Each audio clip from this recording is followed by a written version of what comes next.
Morning, everyone, and welcome to our regular board meeting for the month of April. Today is April the 28th. So starting with the different topics, we have the quorum determination. So, Mr. Secretary. Good morning to all. Good morning, Mr. Chairman and members of the board. We do have quorum to proceed, and Mr. Fernando Hill will join shortly, but there's quorum to proceed, sir. Okay, so then we go to approval of the previous minutes. We received some comments from Engineer Tomas Torres. Anything else? I think it's clear. So do we have a motion to move? I'll move it. Mr. Robert moves it. Charles Bale seconds. Anybody against? So no, so they're approved. So then let's go to the next topic, which is executive summaries and resolutions. Luma transition update with Mr. Wayne Stanby.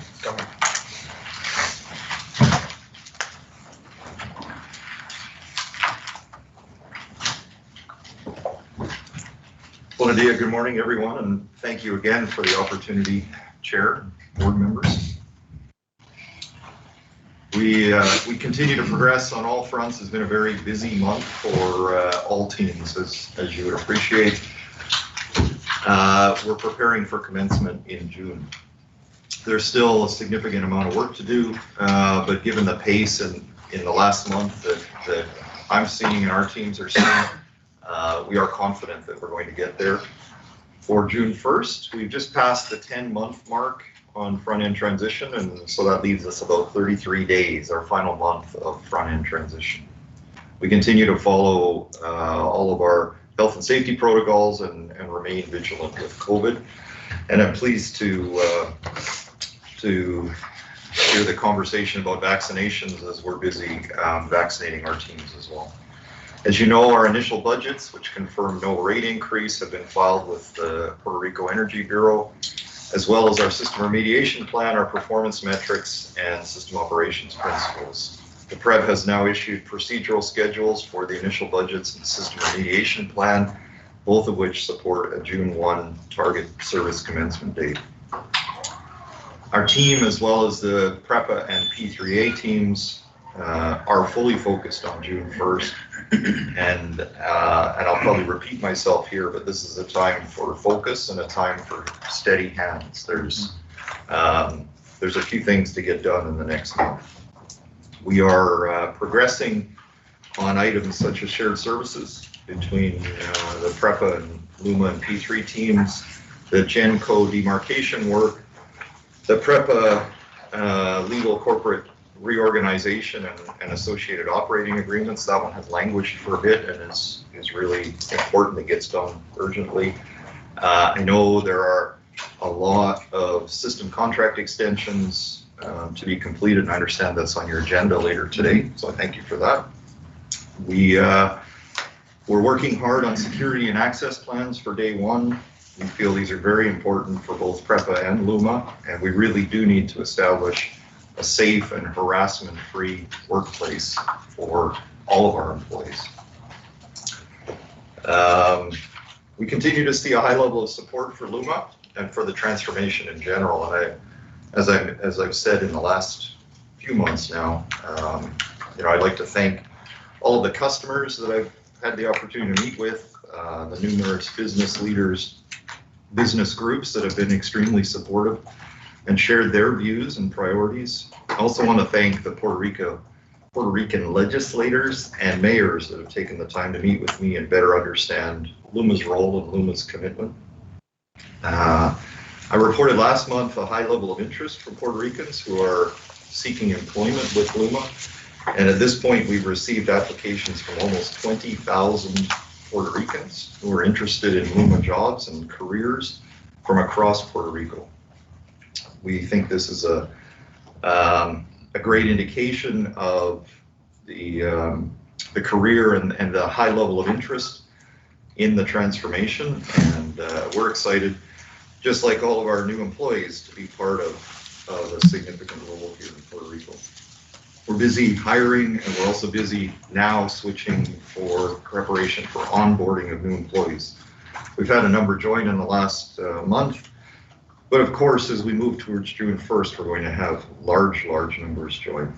And I also want to say I'm pleased with the large number of PREPA employees that have chosen to move across to Luma.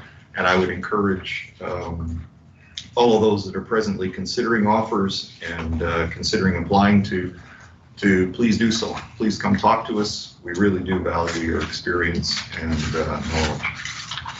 So again, this whole effort is about transformation of an industry for the benefit of Puerto Rico. And as always, we and I encourage all of us to remain focused on the larger goal and the ultimate destination for our customers. As I mentioned earlier in my remarks, the next few weeks will be critical, and they certainly are a time for steady hands and focused leadership from all of us. As always, if you'd like more information about Luma, we encourage you to visit www.lumapr.com and follow us on social media.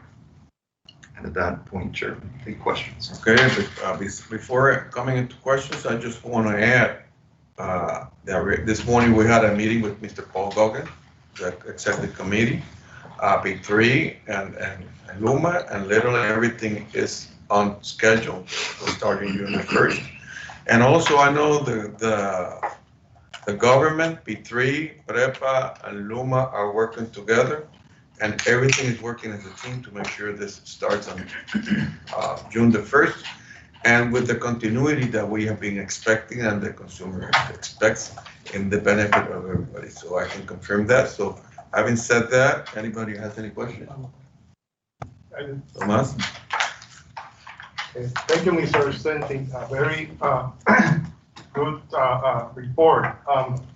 This month has been a very active on the Energy Bureau, a very active filing from Luma's regard. Many documents have been filed. Some of them have been request more information, and some of them, like on Monday, there wasn't a schedule for the initial budgets by the Bureau. But like I have said before, my main concern is still continuity of service. So in that regard, I have two questions. You mentioned that there have been 20,000 applications. I would like to know how many people has Luma hired from PREPA and non-PREPA employees up to date. So, I mean, this is a very, very busy time on recruitment. And so what I would tell you is people are accepting job offers, we're making job offers, we're working through assessments, literally for tens and sometimes hundreds of people, so the numbers move quite quickly. But we have, at this point in time, in round numbers, about 1,500 people that are either have accepted offers or are considering offers. And so I'm confident in the next, those offers, we're making offers with 10-day acceptance opportunities.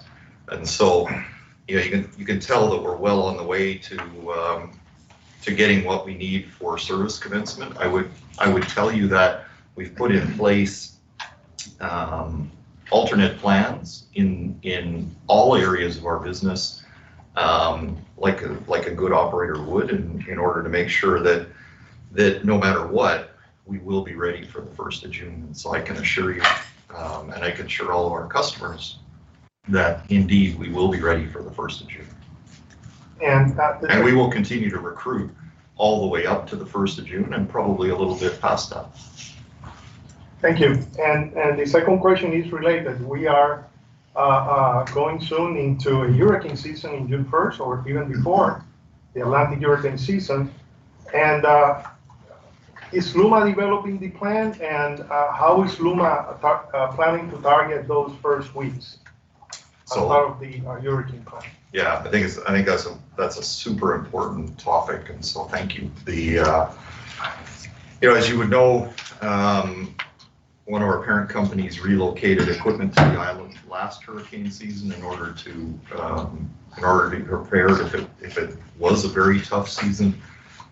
We are presently there are new vehicles that are presently on their way. The first batch is going to ship out of Miami later this week. We have equipment coming. We have developed our emergency response plans, and in fact, a large number of the Luma leadership team today is in FEMA training. So So we're getting ourselves certified and trained on FEMA, as well as our emergency response plans and protocols.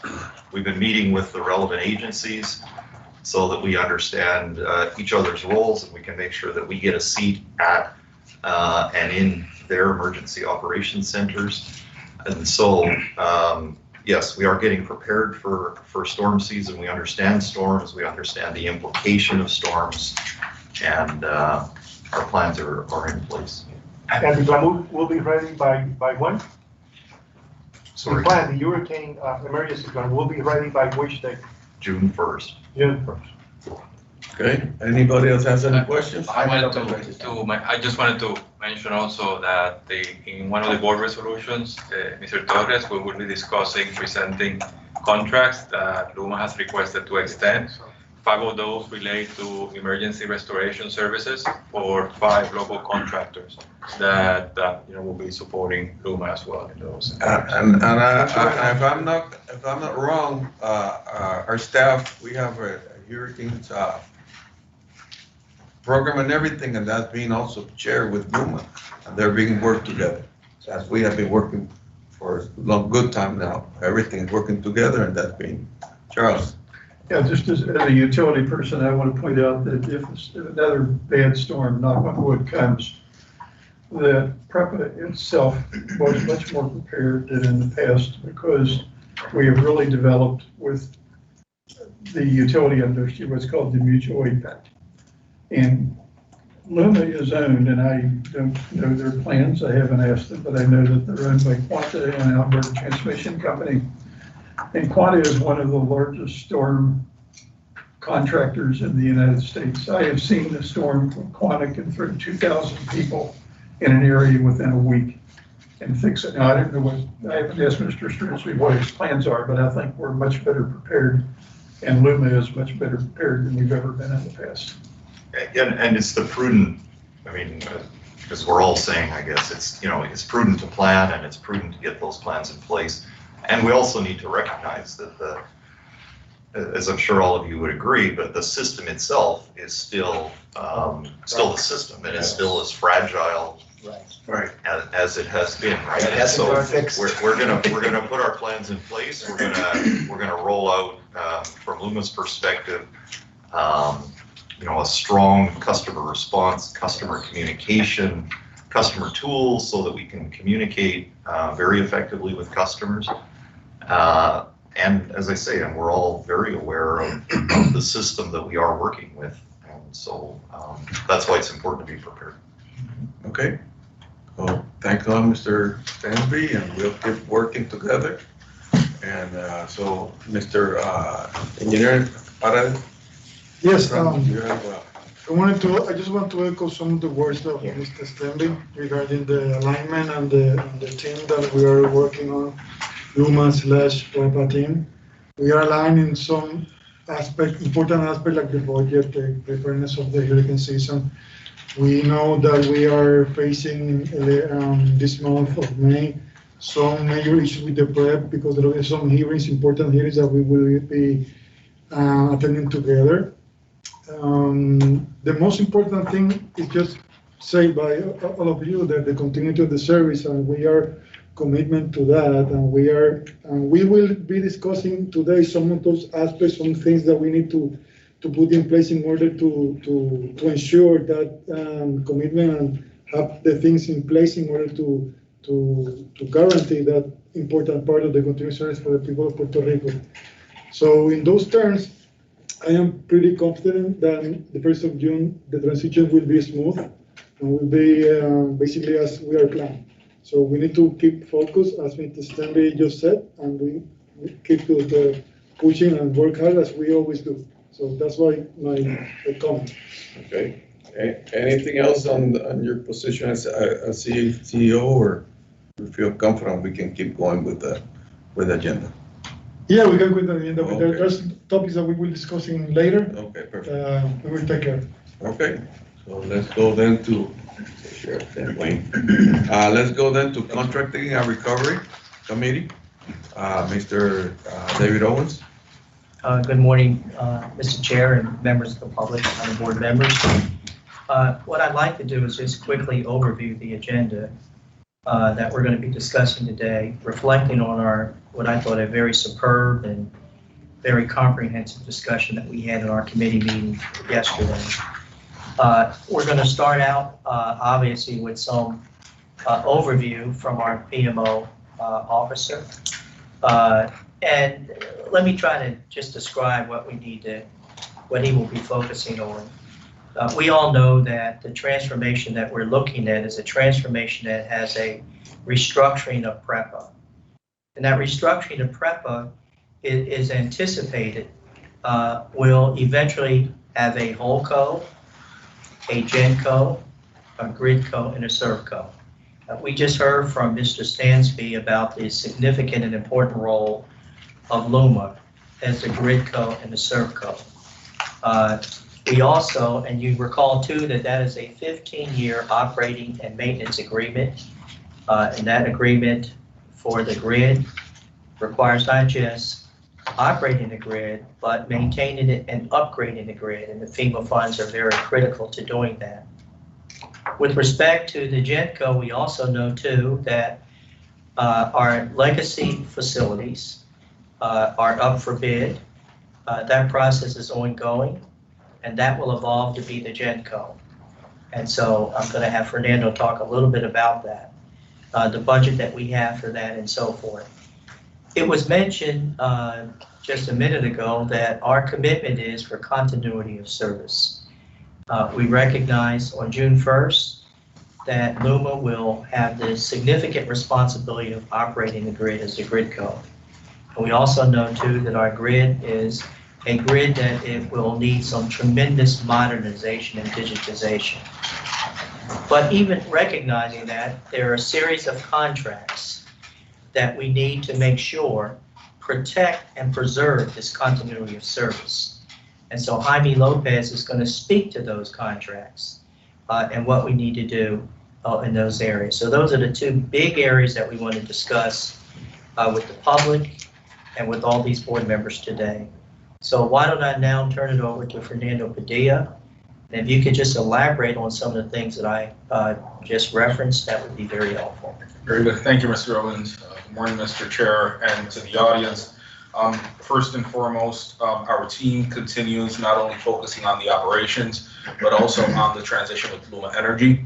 We hit a very important milestone last week in coordination with Luma. PREPA submitted to Luma the GenCo budget that will, for the next fiscal year, covering operating labor, O&M, necessary maintenance expense, and the inclusion of the shared services that GenCo will be using for the next fiscal year. We are expected to continue working with Luma during this process and looking forward on participation on next week's hearings in front of the regulator. We feel very confident we have worked in a very constructive manner with our partner as we move forward into this transition, ensuring overall that we have the reliability of the system and we execute on the projects that we have budgeted and accounted for. So this was a very strong milestone completed last week with our partners. We have also continued working on the strategies regarding the 10-year plan and those work streams associated with the federal funding. We continue working, and our teams continue working in a very strong collaboration, specifically with A&E, with the A&E process. We have incorporated those contractors, and we have 185 projects in the pipeline.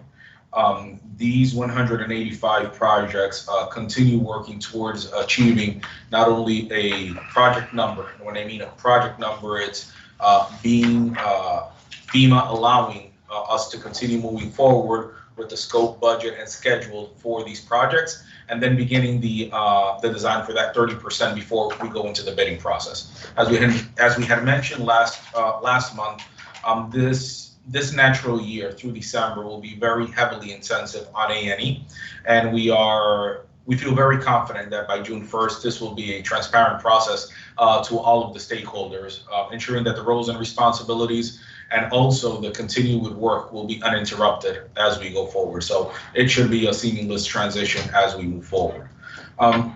We continue working also with the funding and continue on the improvements with the metrics on Category B work on money coming in. So those works continue to be a high priority, and also have begun transition with our partner for those roles and responsibilities. That's on the strategy side. For the operational side, our two main projects at the very high level continue to be vegetation management and street lighting. We have seen an increase of 3.5% of miles completed during the month of April. The main challenge we have right now is our largest contractor. Their amendment continues to be under review in FOMB. So we also are working in collaboration with LUMA as our partner in order to ensure that the scopes and the work forward continue to be addressed. One highlight here is the Caraizo problem that was presented by our customers and requested by our customer Mr. Tomas Torres on behalf of the customers. There is a contractor assigned to the feeder. We have close to 6 crews assigned to the feeder, and work is currently on progress for that feeder. So we should be expecting improvements on the performance of the feeder from the vegetation management side. We will be delivering, our expectation is to continue increasing the amount of crews once the large contractor is amended. Contract amendment is approved for, but in the meantime, we have been addressing the issue with the smaller contractor. In terms of street lights, the street light has increased 1.4% compared to last month. Here we have the continued work alongside our partner as well. And we continue addressing those zones that continue to be critical within a less dense population. We just want to ensure that we make the best out of the tools and out of the budget and out of the crews that are out on the field. This is for operations. We wanted to provide an update on the works for the renewable PPOAs. For the shovel-ready projects, we have received approval from the FOMB, and we are pending approval from the regulator. The PREP has issued an additional RFI that we have replied to, and we are pending their decision to begin moving forward with those 150 megawatts. So Fernando, the 1,000 megawatts that we put out for bid about a month and a half ago, what's the progress on that? The RFP continues. We continue hitting the milestones as outlined by the RFP schedule. We should be expecting to make selections between the May and June timeframe. We continue working internally with our team and our advisors. And again, this is another big work stream and a milestone that will be requiring support also from all of our stakeholders. Our expectation is to secure these selections by the summer timeframe.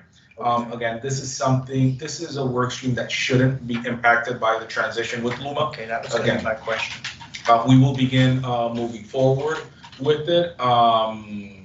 And I want to rest assured to the board, to the audience, and to the market that our team continues to be focused for the selection during the summer period as established within the RFP timeline. We haven't seen any risk we haven't identified any risk of delay, and we are hopeful that the progress of this work will be according to the timeline.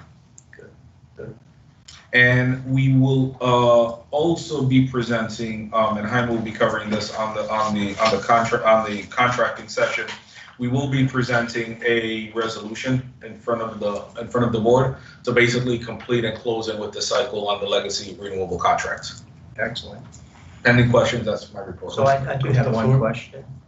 Okay, going back to the GenCo budget in particular, I'm hopeful that we have a contingency We all know that those resources are up for bid. And there may be some uncertainties right now, some things we just don't know, how the bidders will, how the GenCo operation and maintenance agreement will finally evolve. We're at the end of our budget period. So I know that you're prudent in the budget that you put together, and I just want to be assured that we have a contingency. If it turns out that there's some things that we did not anticipate at this front end, that may be required in order to have someone operate and maintain our legacy plans. Let me say it more simplistically. If there are additional expenditures that may be imposed on us in order to have this operation and maintenance agreement for the GenCo, do we have flexibility in our budget to accommodate that? Overall, the question on the overall budget for utility, I'm certainly, there is opportunity for that. For the budget submitted to LUMA, to the RICHA-PREP, Okay. it would be the minimum required to maintain and operate the asset. But I do think, even though it's a little bit higher than what we have approved last year, we still are in front of old units. That's my concern. These are older units, and the minimum budget bothers me a little bit, because if I were looking at older facilities, I would try to have some wiggle room, not the minimum budget, but something above, a contingency. And so I would strongly encourage that we give that some very careful consideration. I know that our budget is aligned in your great discussions with LUMA, but I think it's very important that we point out that the current budget that we have right now really does not anticipate any disruptions. In other words, we haven't really built in some wide contingency planning in this. Yeah, and very good point, Mr. Owens. Another factor we need to take into consideration here is that this budget was a completed bottoms-up approach. Yes. We have identified risks and opportunities within the budget. Have we priced? And we are in the process of actually pricing them now. Okay, that's important. And from now, so I would say from today through July 1st, which is when we start, one of the priorities our team will have is prioritizing and placing prices on those risks and opportunities, and also inserting the same program management concepts we did for Project 428. This will allow not only better visibility, but it would also enhance the use of tools and resources in order to get the work done. But as stated, and this is one key factor we need to be assured of. The risk of running these old power plants is we're always subject to a risk of a failure. And again, a failure at a boiler, and a 48-hour boiler failure is not the equivalent of a failure at a main power transformer in dollars, times, and scope. Absolutely, and it's expensive. Yes. Yeah. Okay, that's actually my question. Yeah. These are old facilities. We always have unanticipated outages in these facilities. All I'm just requesting, we have a contingency plan where you price out these potential risks, and we make the FOMB and we make the PREP aware what our current budget is, and if it has not built in these contingencies, we need to explain why we need to cover these contingencies.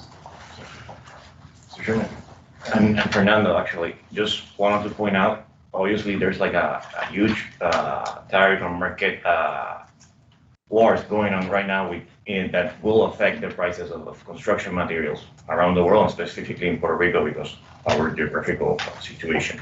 So take that into consideration because there's going to be increase of that. Also, there was like an executive order by the president yesterday, basically putting like the $15 minimum wage. That must be built into those contingencies, and obviously the inflation rate that is going down in Puerto Rico because of it also should be there as a justification for the same. So there should be an increase of that budget for sure, and in that sense we should be also careful just maintaining that, putting that aside, and in case we don't use it, assign it to our research that are much needed here as a Junta will develop. Thank you, Fernando, for that. Director Torres. Thank you, Mr. Secretary. Thank you, Fernando, for your report. I have two comments, one regarding Tarraíz and one regarding the budget for generation. I had a conversation with one of the leaders of the Tarraíz community on Monday. Last week for them was a lot of interruptions. Even on Saturday, they have a interruption that took a couple of hours. So let's keep this on the table. Let's keep the discussion ongoing because there is a community with many elderly people that are suffering those interruptions of power.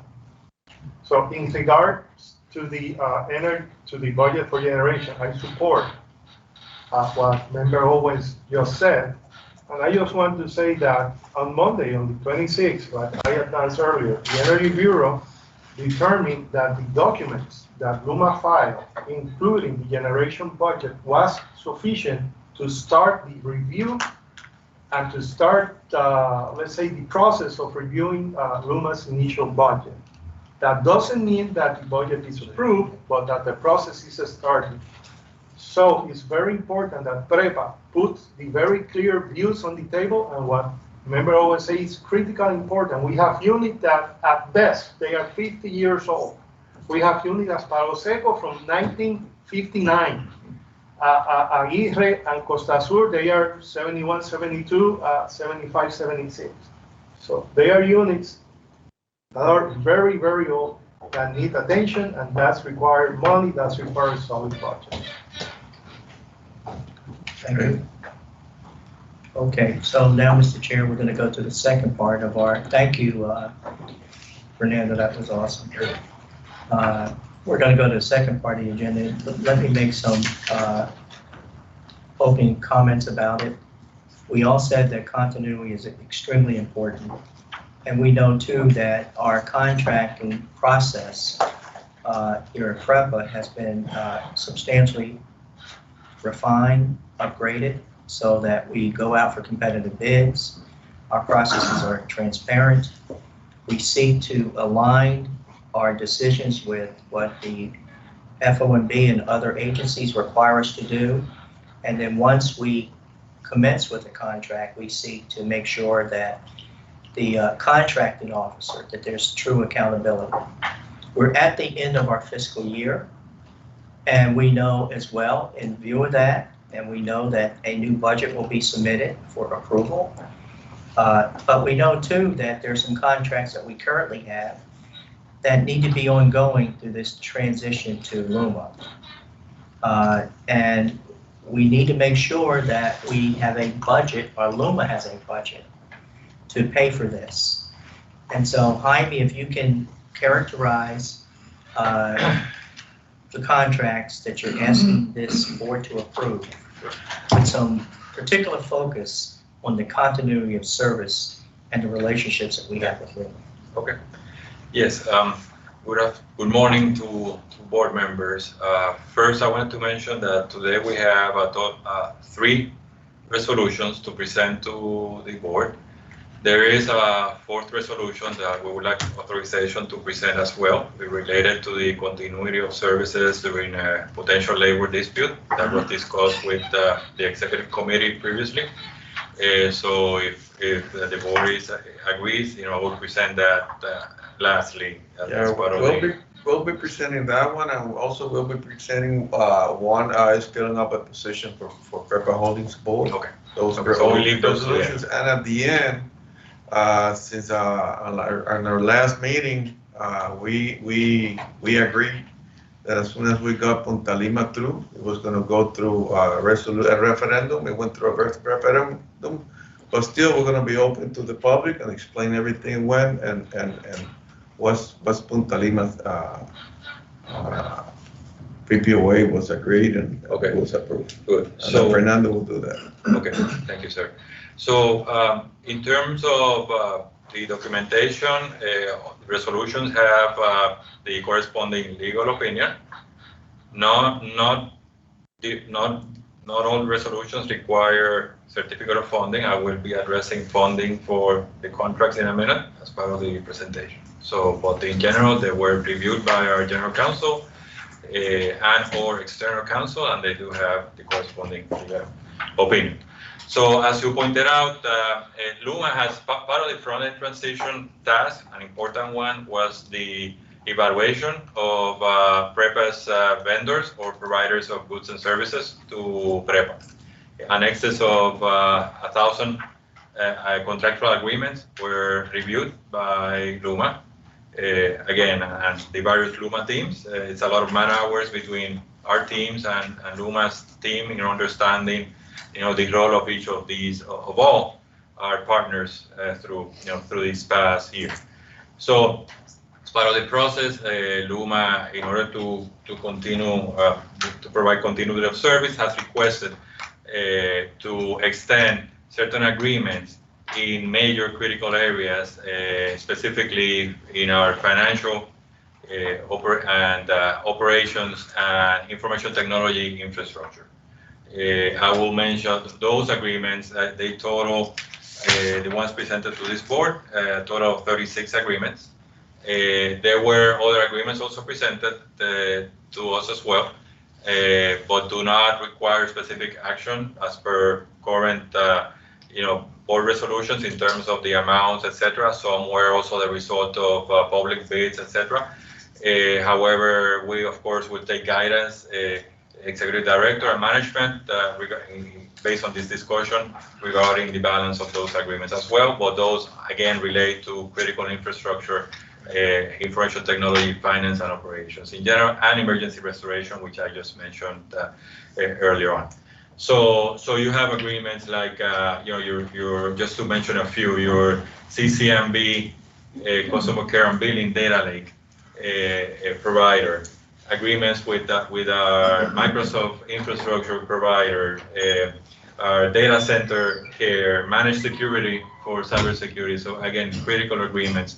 Luma has submitted in writing that these agreements, their intention, first of all, the request to extend these agreements for a total of 12 months to give them time to conduct procurement processes going forward to source these these services, the ones that would be applicable, and just to mention a few as well, the financial. Yes, sir. I just have a comment. Yes. Even though they're asking for 12 months, we have always been in compliance with the FOMB. So I understand we're just going to extend it for 6 months, which is what the FOMB allows to do, right? In their. That's right. Okay. Okay. That was in our In their. discussion. Okay. Yes. In their correspondence, you will see in Appendix A of the board resolution, basically the list of all agreements with the vendor name, contract amount, the proposed contract amount for a 12-month period. So if it's a 6 months, it would be by half. Okay. Pro rata share of that amount. The execution date of the original agreement, the termination date, the selection process of each contractor. So you will see which were selected by competitive bidding, etc., etc. The corresponding resolution that approved the contract, the article that allows for such time extension, and then a brief description of the services.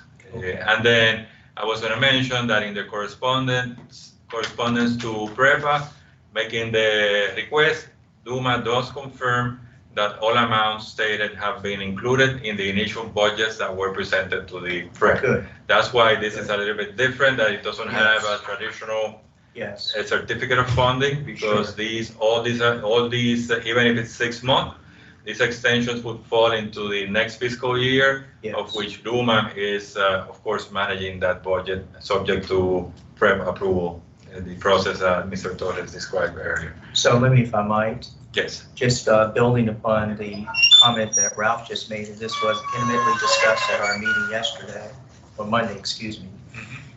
So 6-month extension.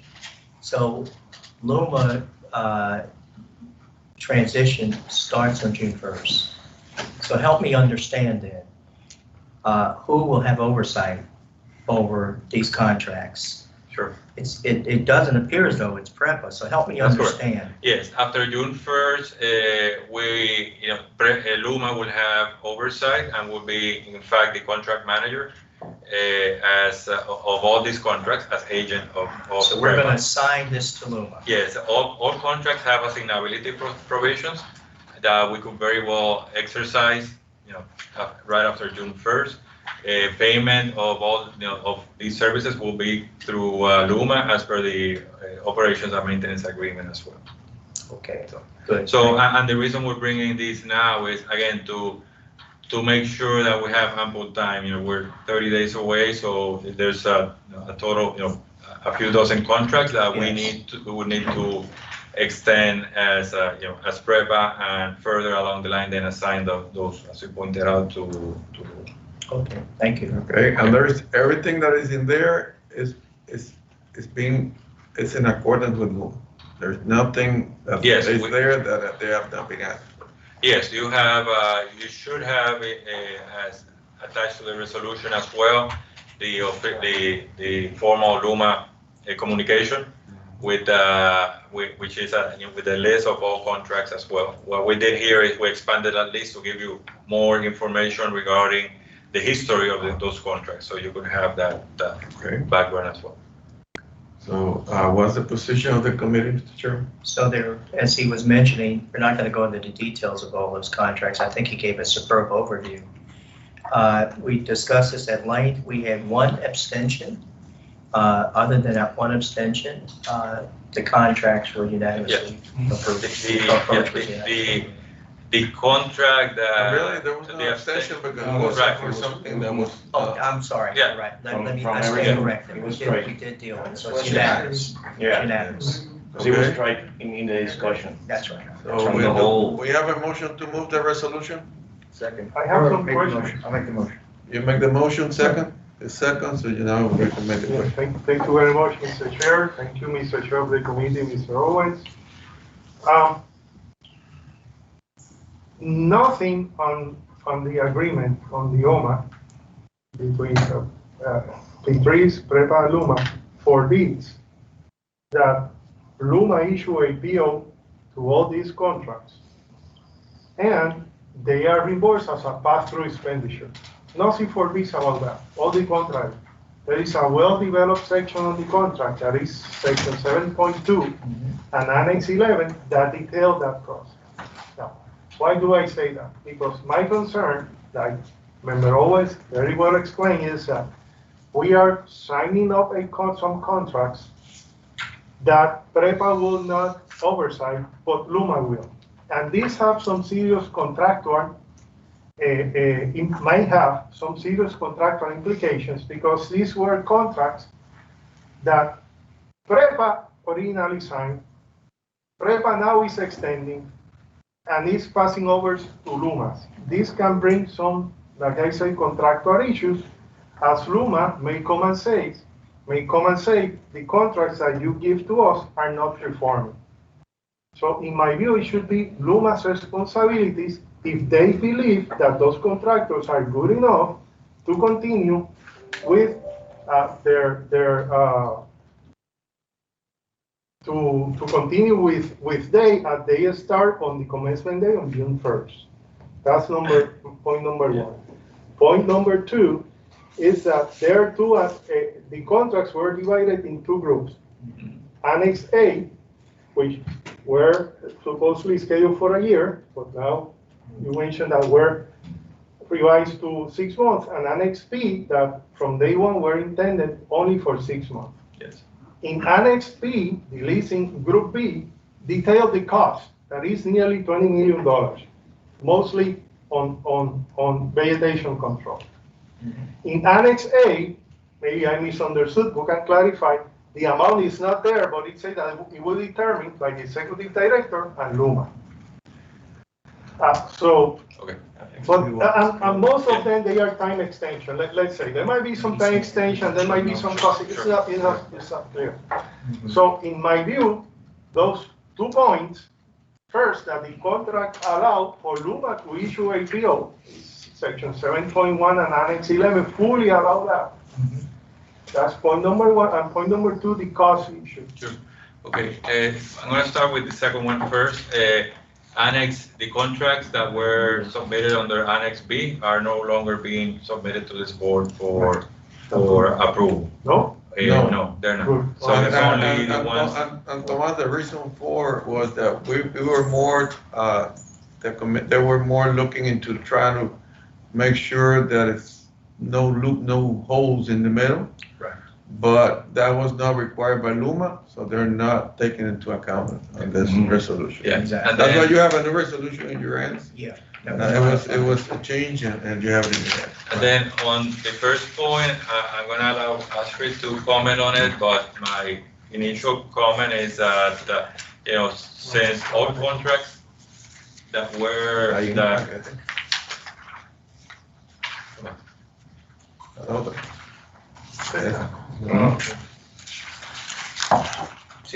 the all contracts, Thomas, if you recall that have been approved by this board, they all have assignability provisions since day one for the last year. This was basically to accommodate for this specific scenario of being able for PREPA to assign any contracts to Luma, and in each assignability, all the responsibilities are also assigned, and I'll let Astrid talk to that in a minute. Also, they in Luma's correspondence, they clearly state that they intend to source replacement contracts in accordance with approved procurement guidelines. Those procurement guidelines are actually being reviewed by the administrator and the owner of the contract, ourselves and P3. So if time is of the essence in terms of providing continuity of service. So in order for them to, it would not be as simple as just sign a PO. They would have to follow the approved procurement guidelines by us and by P3. So I don't know, Astrid, if you want to add anything else to Mr. Torres' Yes, question. I would like to mention also that as part of the front-end transition period, Luma is supposed to review all PREPA contracts and take the decision whose contracts they want to continue with them. That's the reason of the petition that they are sent to us and that we are presenting today to the governing board. In my opinion, probably at the end, those amendments are going to be signed by Luma, because remember that we are going to start this process right now. We are requesting your approval because our approval process, external approval process, is very long. We need to go to P3 and also to FOMB with all those amendments for their approval. And probably when we receive the approval of FOMB and P3, probably that approval is going to be at the after the commencement date, and probably then Luma is going to sign those amendments, or between the three parties. But in my understanding, probably at the end they are going to sign the amendment to those contracts. We are going to sign the contracts no matter what the amendments before the June 1st to Luma, and again, the execution of the amendments is going to depend on the approval of FOMB and P3, and when we receive that approval, when we are going to sign those contracts.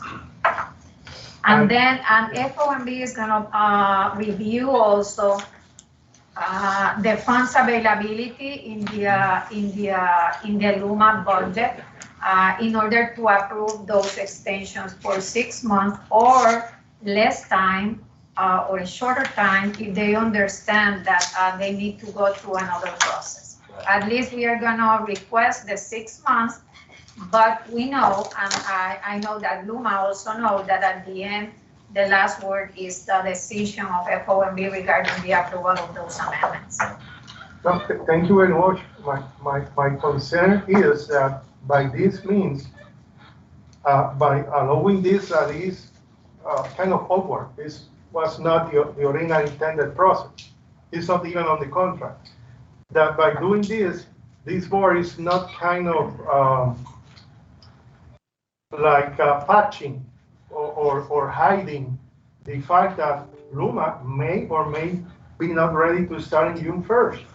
And if it takes 6, 7 weeks to get this contract approved, and it's not June 1st, it's June 2nd, June 5th, June 7th, it should follow the procedure that is already established in the contract. We need to be careful that we are not going against the contract itself. That is my own point of Mr. Charles, you Member want to Reyes. say something? Yeah, I agree with the concern that Engineer Torres has, but I will tell you this is fairly common utility practice in a merger. You take a merger of two huge companies like Duke and Progress. No one really knows what's going to happen. Who's coming over from one company? Who's going to end up? Who's going to even be in this department? And so they have to figure that out. And then both companies will have had a contract to do this, whatever this is. But you're going to have to get rid of one of them. So it's very common just to extend the contracts for a short period of time to allow the merged company to get its act together and get that department set up and then go out for an RFP for a new contract. So I mean, right now with the uncertainty, what we're doing hasn't ever been done.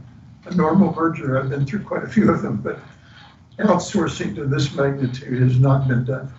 And so on day one, I don't think it's reasonable to expect Lumen to be up and running when we're still trying to figure out who's exactly going to be doing what between the holding company, the owner, Lumen, P3. So this method gives them just a way to sort of ease into it.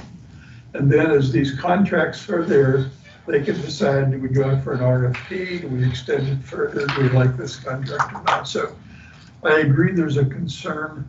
There's going to be a lot of unknowns in the month of May. And this is just a way to use them and get through it. Okay, so motion? Yeah, and just to add up, completely agree what Thomas saying in the sense of what the resolutions are. I mean, like what the contract is in terms of the compliance and everything and his work. Completely agree with it.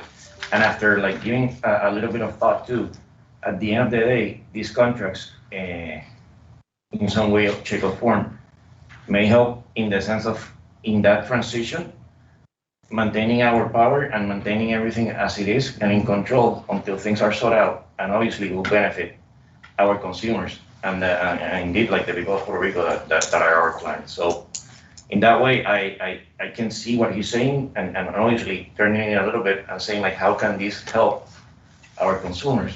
It's because if we don't do it and we're codependent on it, then I think we fail if we don't provide like a stream and continuity of the services independently of the things that they have been already approved. So that's like a comment saying to engineering services. So we have a motion to move, we have a second. Anybody against? Tomas votes against, anybody else? So one vote against, resolution is approved. So let's go to the next one. Okay, so the next resolution, Mr. Nelson Morales will be presenting approval for resolution authorizing officers for signature in bank accounts. Nelson. Yes, thank you. Good morning, everyone. So pursuant to the operations and management agreement, the authority is required to establish several service accounts. Those accounts have been opened, approximately 6 accounts, and we are respectfully requesting the governing board to authorize or designate PREPA employees as well as Luma employees authority to execute certain transactions in those accounts. So this is pursuant, I want to summarize, to the operations and management agreement. We have these accounts opened. We need to designate the officers of both parties authorized to execute transactions. So among those, officers will be the CEO of Luma, the CFO of Luma, the executive director of PREPA, the CFO, myself, of PREPA, as well as the treasurer and other employees within the Treasury Department. Are there any questions? Any questions? Yes, I do. First of all, do we have a motion to move? Move and second, okay, so now you have any questions? Yes, thank you very much, and thank you for clarifying the procedural issue. First, I want to say that I have no issue in authorizing any of PREPA personnel, starting with our executive director, to sign off on these accounts. My issue is a procedural issue. Can PREPA authorize LUMA to sign an account? I believe it not. Okay. I believe P3 can. So in my view, this resolution needs to be modified. PREPA only authorize PREPA personnel, and LUMA authorize P3. And in that way, I will approve the motion. So, in a way to, in the way that is presented, and Chairman, as he says, it has like the Luma thing, right? So basically what you're saying is, okay, if they were only PREPA employees, that would be the case. I think it's for informative measures that the names were put in there too, because I agree with him, like, if they're not part of it, what are we authorizing? So nonetheless, it doesn't have any legal repercussion with them or not, because our, let's say, legal power or control over them is nothing. So it's like, you know, it doesn't matter if they're there or not. So I get what you're saying, but in the same way, you know, it doesn't matter if we approve it, like if it's with them or not in the resolution. That's what I'm getting. Mr. Vales. Okay, just to make clear, whose accounts are, who owns the accounts? PREPA. Now, I've seen many times where we have outside, other companies authorized non-public service of New Hampshire, Tucson electric people to sign for certain accounts. If they're our accounts, We are the my view owner. is we've got to authorize them or they can't sign. Exactly. That's why you have like a two signature step there too. Literally, PREPA is the owner. And if I may, for a moment, the operations and management agreement specifically states Requested, yeah. which accounts the owner will be responsible for and which accounts the operator will have access to. And so we are requesting approval of this Okay. resolution pursuant to the agreement. So we have the motion with moves. Second, anybody against? Tomas against, anybody else? So resolution is approved. Let's go to the next one. So let me, if I might, provide a context for the next one. You all may recall that we had a number of projects, 16 in fact in total, that totaled 593 megawatts. We went through the process and the FOMB indicated in order for us to be in compliance, they limited our ability to move forward on some of these non-operating renewable contracts to 150 megawatts. So if you do the arithmetic, and so it was decided that there were two developers that kind of met the comprehensive criteria that the FOMB had informed us about. So that meant that there were roughly 14 projects that did not meet that criteria. So what we want to do now is close out that dialogue. Fernando, tell us what you're asking us to do. Yes, Mr. Owens. Presented in front of the board is a resolution for the rejection of the 14 non-operating renewable energy PPOAs that did not achieve, or basically were the difference between the 150 and the 593 that PREPA had submitted originally to FOMB. So we are asking, our ask here is to continue and approve the rejection of the 14 PPOAs that did not make the list for the 150 megawatts, and to allow PREPA to continue moving with the 150 megawatts once the PREP approves those. So this resolution is solely for the rejection of those contracts. I have a question. Can we move even if PREP has not finally approved the 150? Or we should wait till it's, we can approve it contingent to the You say PREPA, Institute Europe. the PREP? Yes, Energy Bureau. Yeah, that's the question. Can we go ahead and do it? So before having the PREP final approval? This would be more of a strategy decision, basically a board or PREPA decision. Okay. This basically is just closing the loop within the overall process. Once PREB approves, then we continue moving forward with the assumption of the Title III court. Exactly. Okay. So we got a motion to move. Mr. Robert moves. Charles seconds. Anybody against? I have a question. You have a question. Yes, Go ahead. it's a concern, like the first two, I believe in my view, they are very valid concerns.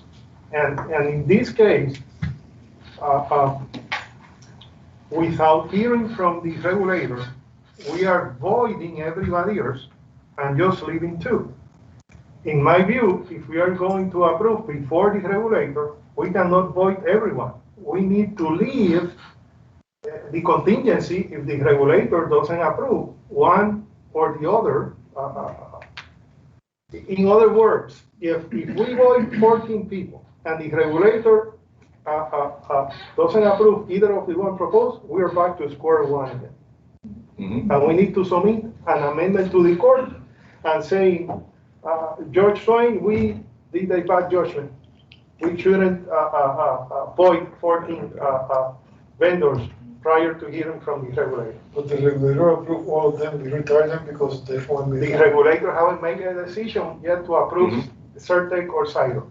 They request information that was submitted last week. They haven't made a decision yet. So, let me see if I understand what you're saying. You're saying you believe it's premature for us to act on this at this point until PREB makes a decision. Absolutely. I think you're making some very valid points. That was my concern because at the I think committee you're- was said that they have been already approved by the PREB. Yeah, I think That's you're my making some concern. very valid points. Let's hear Fernando and then Charlie. Fernando, did you raise? Yeah, actually, that taking into consideration recently, basically lifting of restrictions of CDBG money in terms of like those 14 also, since the PREP hasn't arrived and it was an issue of financing. Yes. Maybe there's can be like a financing tool through it. Maybe no, I mean, like it's there. You just have to be talk between the bodies, and maybe we don't have even to go through it in terms of rejection. And maybe, you know, in that sense, with the ones that we already negotiated in terms of the money that PREPA already put into it to make it feasible. I agree with Thomas in that it's premature, and there might be a solution in terms of financing for the other ones. And we have to wait until, like, obviously the PREP, if they're ruling on it and their approval, but I agree with it. I mean, like, we shouldn't And Mr. Chair, kill this as it is right now. Mr. Chair, I'll just say we did not have this focus in our Yeah. dialogue about Yeah, this. because Yeah. So we may have prematurely acted on this. I Let's- think these are legitimate points that have been made. I just have one question before Charles, and I have one question. On the new RFP, I think there is a note that if you have something pending, you cannot compete on a new RFP. Is that true or not? That is my understanding. I would have to go back to the. So what we'll language do and is, from the board. we'll hold it right now, and since this is critical, if we get the final approval, whatever, from the PREP or whatever, we'll run it to referendum, and give a decision and the next. Mr. Chairman, let me recognize Go ahead, Mr. Velez and then Mr. Poe. Mr. You Velez. could modify the resolution to say that the management has the authority to recognize any of those listed contracts not approved by PREP. So then whatever ones PREP didn't approve, you can reject. And that takes care of Tomas's point, I believe. Say that again, Charles? You can modify the resolution to say management, here's the list of contracts. Management has the authority to reject any of the contracts not approved by PREP. So now we've picked these two, but if PREP says no, then we're stuck. But this way, if PREP says this one and this one, we take those and reject all the rest. Okay. So I think that would, I agree with. You agree with that? Anthony, you feel good with that? Excuse me, there is a pattern here. Sure, go ahead, Bob. What is All right. I really like what Charles said. Yeah. I think we're heading down the wrong path. Yes, the PREP is very critical. I'm not at all denying that. But we can't do any contracts unless the FOMB approves. The FOMB's, started we wanted to approve 16, as David Yeah. said. We had a very good criteria for it. We deeply disagreed with the approach that FOMB took, but it is what they did. And this is really a matter of cleaning up the the the dead bodies after FOMB got done with this. So I really like Charles's amendment to the resolution because we've been dragging this thing out forever. And that's also true for all the proponents of these projects. They're dragging out forever. And, you know, we need to move forward on renewables that we all know. And the PREB has been uber clear about our need to move forward on renewables. So I would really encourage us not to do what you suggested, Mr. Chairman, but to amend the resolution as Charles suggests. That gives Fernando and Efron the freedom to do what they may need to. Yes. But recognizes that, guys, can we have one meeting? So doesn't apply. Can we have one meeting? I'm sorry, Thank you. I'm sorry, excuse me. So, so what I would suggest is that we make that amendment, give them the freedom, and get our part of this thing done. Let's not drag this out further. And I asked Astrid and she agreed that yes, we can do it. So we all agree with moving in that direction? Do you have a concern? Yes, that, again, this is all procedural things, the way that the resolution is written. It said, just for clarification of the board members, the resolution is not approving 2 contracts, it's rejecting 14. That's right. Right. Exactly. So the language, I believe, needs to be written and circulated so we can go read and agree on to It it. seems dilatory. I mean, I think, Charlie, what would be your amendment? State it. Okay, I agree with Engineer Torres on his concern, because if we have 16 contracts and we reject these 2 and PREP says, no, we want these 2, we've already rejected these 2, then we're done. And so mine was just to say, we're going to reject the contracts that PREP does not approve. Right. So if PREP says, no, we want this one and this one, I'm pointing them for the. Then all the rest of them get? Then all the rest of it get rejected. So whichever one PREP's approved, then the management has the authority to. 2 lines. Yeah, make a suggestion. 365 of the bankruptcy code, the rest of them. Mr. Pope, so what I'd suggest is let's table this for a moment. I would agree. Okay, work on some language real fast. And then come back. Come back, maybe, I don't know, how can we get the language developed? Astrid, could you kind of help with Fernando, maybe? Can we get that language adjusted, come back, and let's get this one behind us. I would agree. So, Mr. Chair, here's what I would ask, your deference. If we could not close out the report from the Contract and Recovery Committee, defer the completion of our committee until these changes have been made and go on with the agenda with the other committee reports. So just defer closing out our report to you.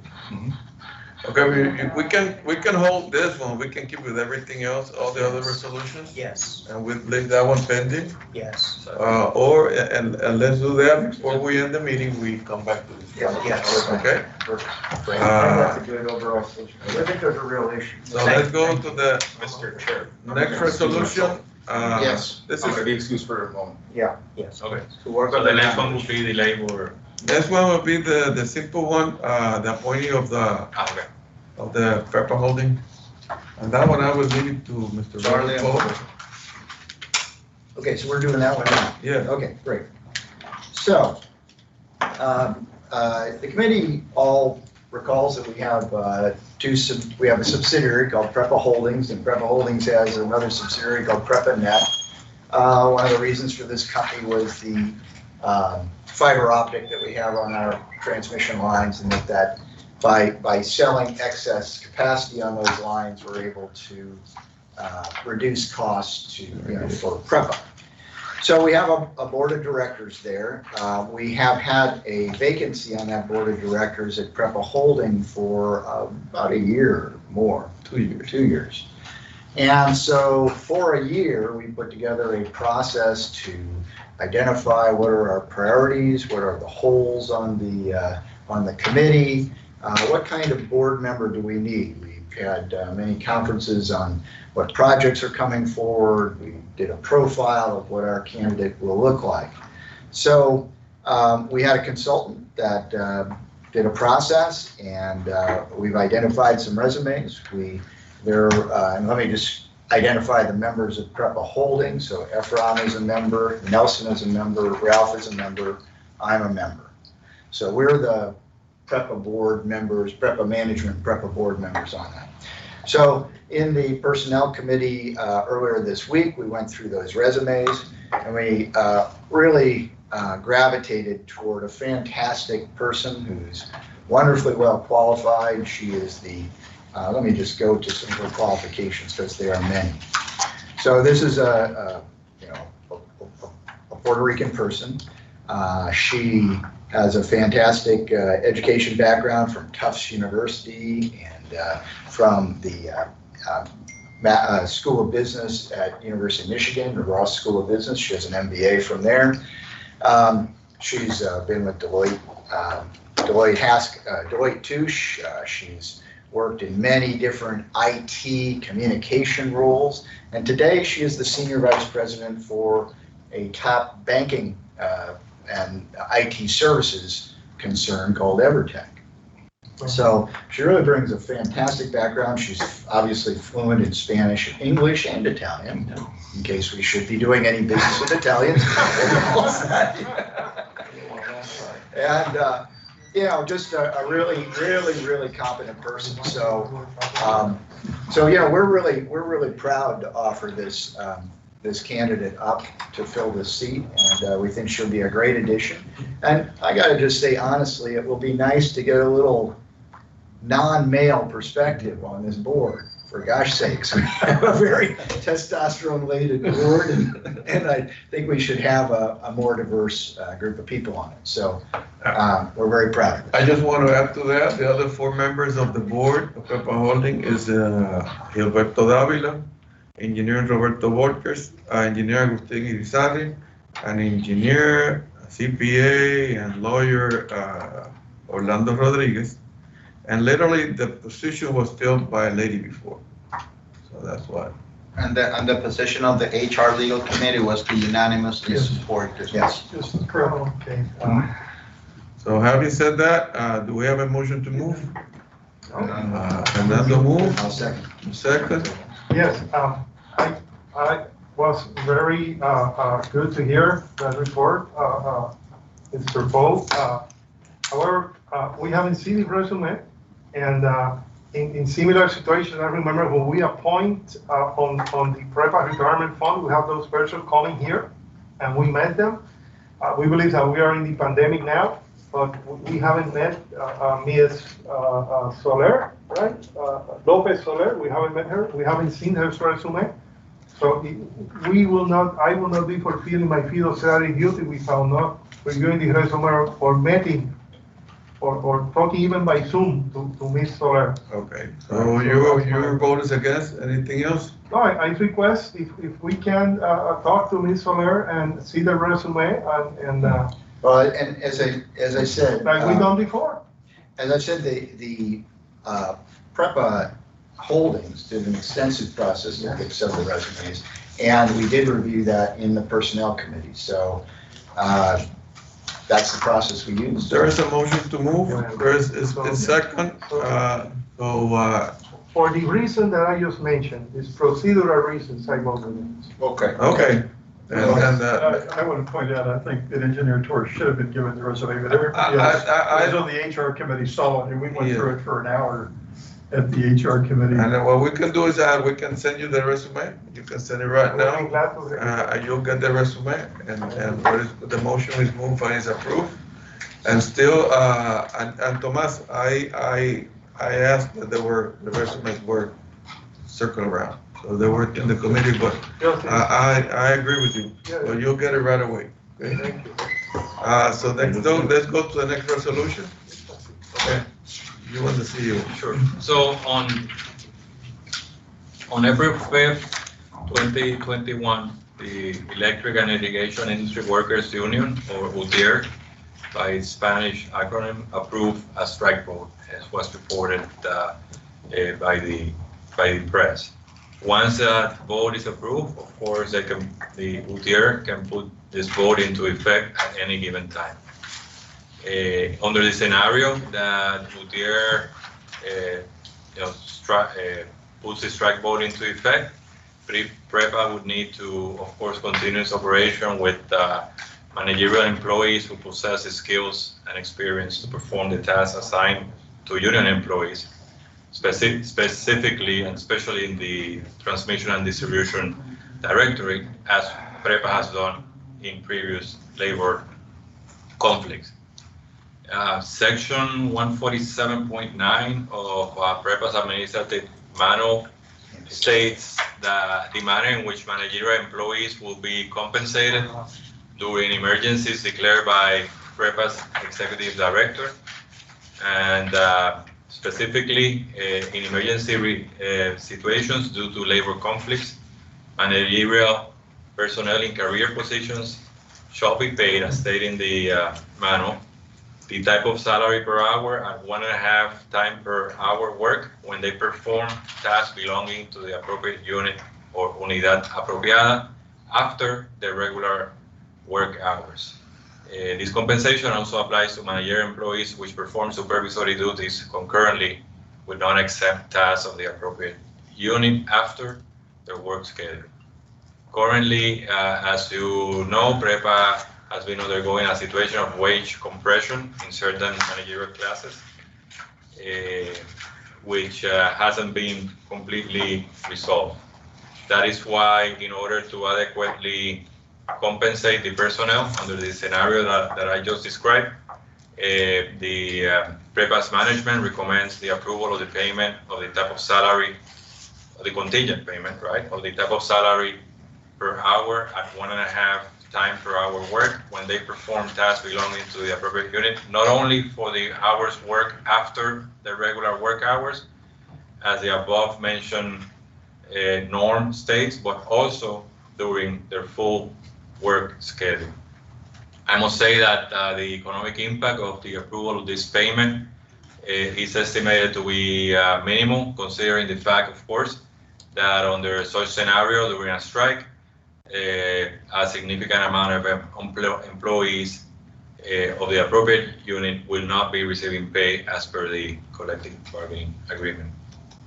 So this resolution basically requests the government board to, number one, authorize the executive director to, in case of an emergency declaration due to a labor conflict, compensate the managerial employees who perform supervisory duties concurrently with non-exempt tasks of the appropriate unit at 1.5 time per work hour during their full work schedule during the period of the emergency.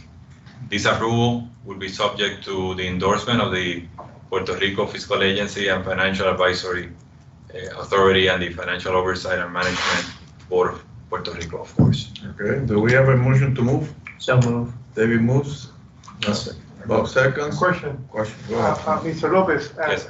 basic to our listeners to understand, this is to guarantee continuity of service in case of a strike.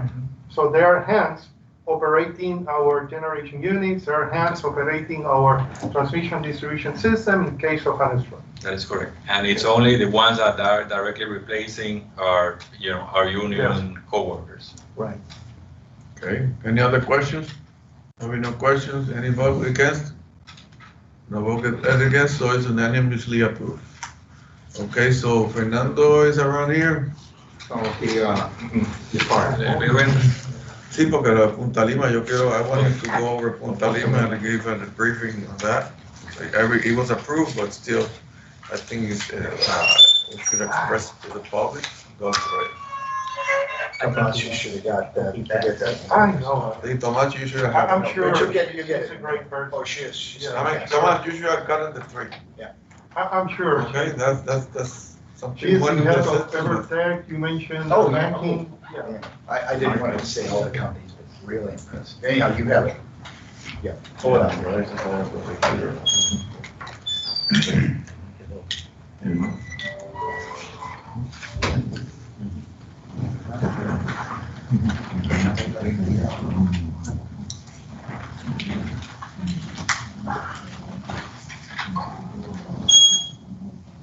So is that right? Let's go. No, sí, ven, ven.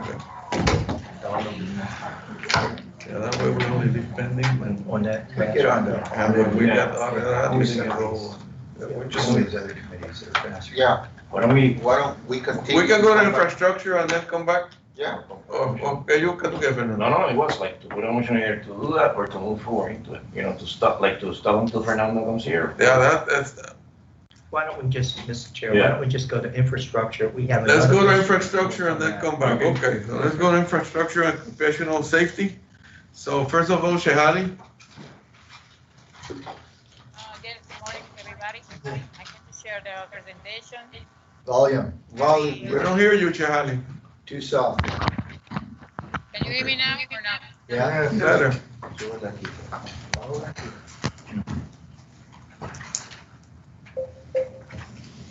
Go ahead, Go ahead. no, Now you're muted. Wrong way. Time mute. I'm mute. Can't hear a thing now. I know you were gonna say that, but she was talking about it. We're gonna come back to that, Fernando. We'll Can come you back. hear me? Yeah, now we hear you. Okay. Let me share. You see the presentation, right? Our technical. No.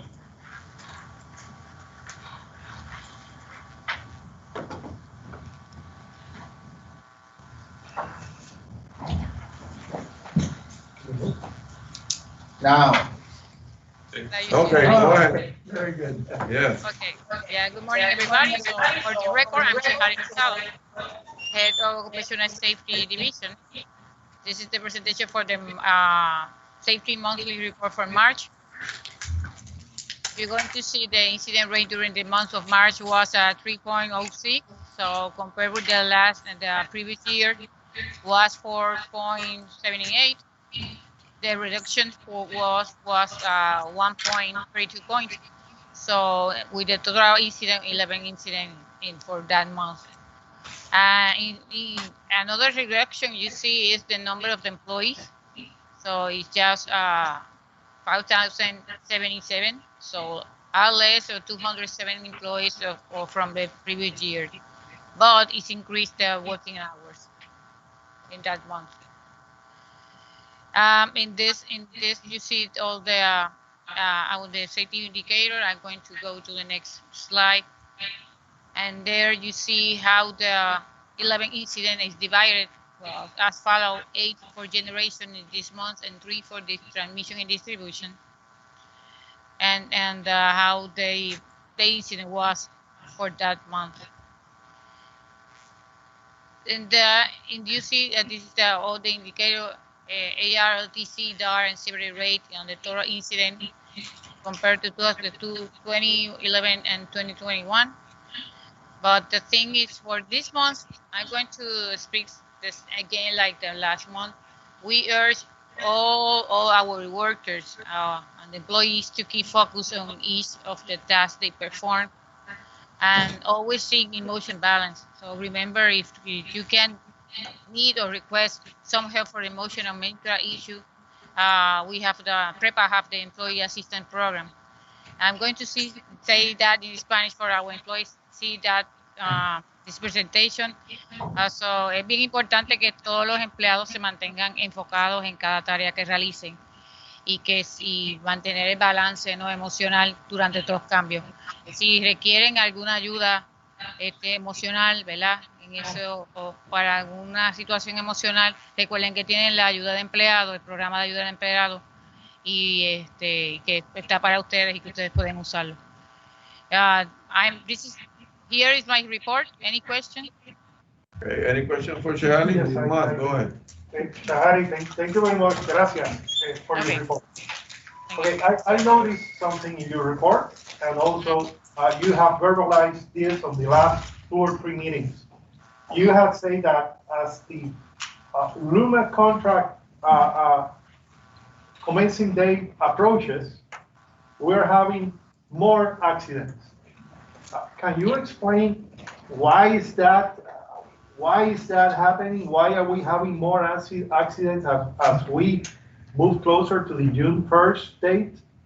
Yeah, the thing is that what I say, like I finished my slide, is the focus because all the employees have increased a lot of emotional pressure, stress, and they is distracted right now when they're the staff. So and that happened. So all the routes what happened in the last incident happened last month and the other months before is that. So we have a lot of distraction and emotional issue in our employees around the island. Okay. Okay, so it's an emotional, in your view, is an emotional issue rather than a safety issue on our facility. Yeah. Focus. Okay, thank you very much. Any Okay, other thank you. questions? No other comments? Oh, thanks a lot, Shahali. Let's go to the next report, which is operations and infrastructure, field purchases.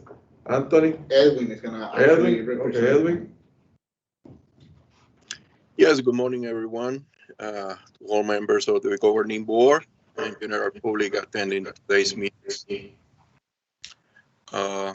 I will share a special report today. I am sharing it, Edwin, I'm sharing it, don't worry, just, I have it on the screen. Okay, good. Okay,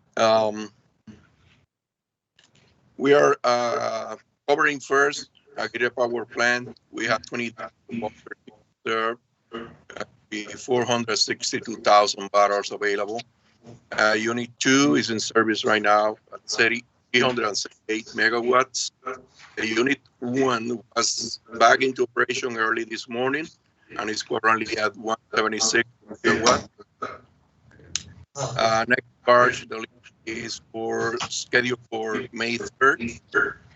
On the diesel side, we have 12 days of diesel reserve with 7 units, and we have 60,000 barrels available. Next barge for diesel scheduled for the 20th of April. Going to San Juan, we have 20 days of bunker C reserve. Unit 1 is still on environmental outage. Expected ETA for startup is May 10th. Unit 7 is available for emergencies under limited use due to environmental regulations, but is currently under part repair. Unit 8 is under repair because of broken boiler. It's not start off yet. Next delivery bunker is to be determined. We have 122,000 barrels available in the plant. On the combined cycle side, we have Unit 5 out of service because the VCR installed. Unit 6 is in service. 8.7 days of diesel available with 49,000 barrels available. Next diesel transfers are on schedule as needed. Palo Seco, we have days of bunkers in reserve. We have Unit 4 in service at 165 megawatts. Unit 3 is under environmental outage. The ETA for startup is the 2nd May. Next bunker C will be scheduled 20th of April. 52,000 available there. On the diesel side, 9.4 days of diesel reserve with two gas turbines available. Next diesel transfer as needed, and we have 32,000 barrels available. For Costa Sur, we have Unit 5 out of service for the hydrogen. Edwin, you're breaking up. Can you shut off your video and just keep the audio? Can you shut down your camera to see if the sound comes through more clearly? Okay. Shut down video and leave the audio. Okay. You hear me now better? Yeah. I think so. Go ahead. Good. Okay, Costa Sur, we have Unit 5 out of service with the hydrogen made on May. We have an ETA for startup for the 2nd of May. Unit 6 is in service, 300 megawatts in natural gas. On the bunker side, in that plant, we have between 55 and 60 days of bunker reserve. We have 312,000 barrels available in our tank farm, another 258,000 barrels Porco. On the diesel side, we have 3 days of diesel reserve with 1 unit available. 3,000 barrels are available there. Malache, we have 25 days of diesel reserve and unit below. Next delivery, diesel is scheduled for the 2nd of May. We have 63,000 barrels available there. Mayagüez, we have 12 days of diesel before it's full load. Next diesel schedule for early May. We have 69,000 barrels available. On the gas turbine side, we have the turbines in Daguao, Obos, Yabuco, and Baja available. Total available diesel for station is around 27,000 barrels. And among all of them, we have 18.58 production available. Tank truck deliveries are needed. Finally, on the fuel pricing, today, bunker C for San Juan Palo Seco is priced at $6,077 per barrel, and for Aguirre and Costa Sur, $79 per barrel. The diesel for all units is at $87.75 per barrel. The natural gas side for San Juan combined cycle, the pricing for natural gas will be $10.47 per million BTUs. And for Costa Sur, gonna be $8.67 per million BTUs. That's all I have for today. Okay, any questions for Edwin? Yes, Edwin, gracias. Thank you for your report. Okay. Last meeting was discussed that the price adder for San Juan LNG that is currently in $8.50 will change soon. This is considering all the things that are happening with FERC. If that facility continues in service, we will have a price adder, a reduction on the price adder. Could you tell us what will be the new price adder and when it will come into effect? Yes, good morning, Thomas. The pricing that I just provide for April is considering the reduction of $1 per million BTUs on the other. The effective date is April because the change in pricing is not by calendar year, but the start of operations. We started operation last year on April, so this April is. You're breaking up, Edwin. The connection is very muffled.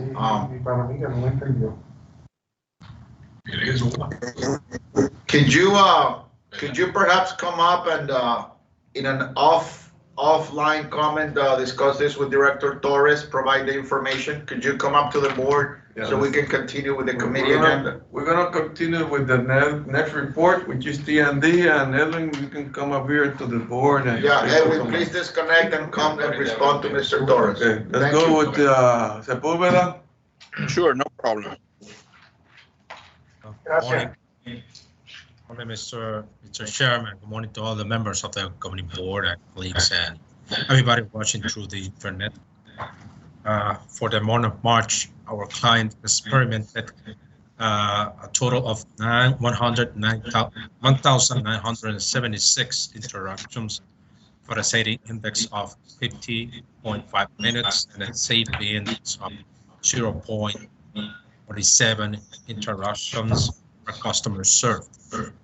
34.2% of all the outages are result of affected of the deteriorated equipment. Vegetation management contributed with 26.8% of the total.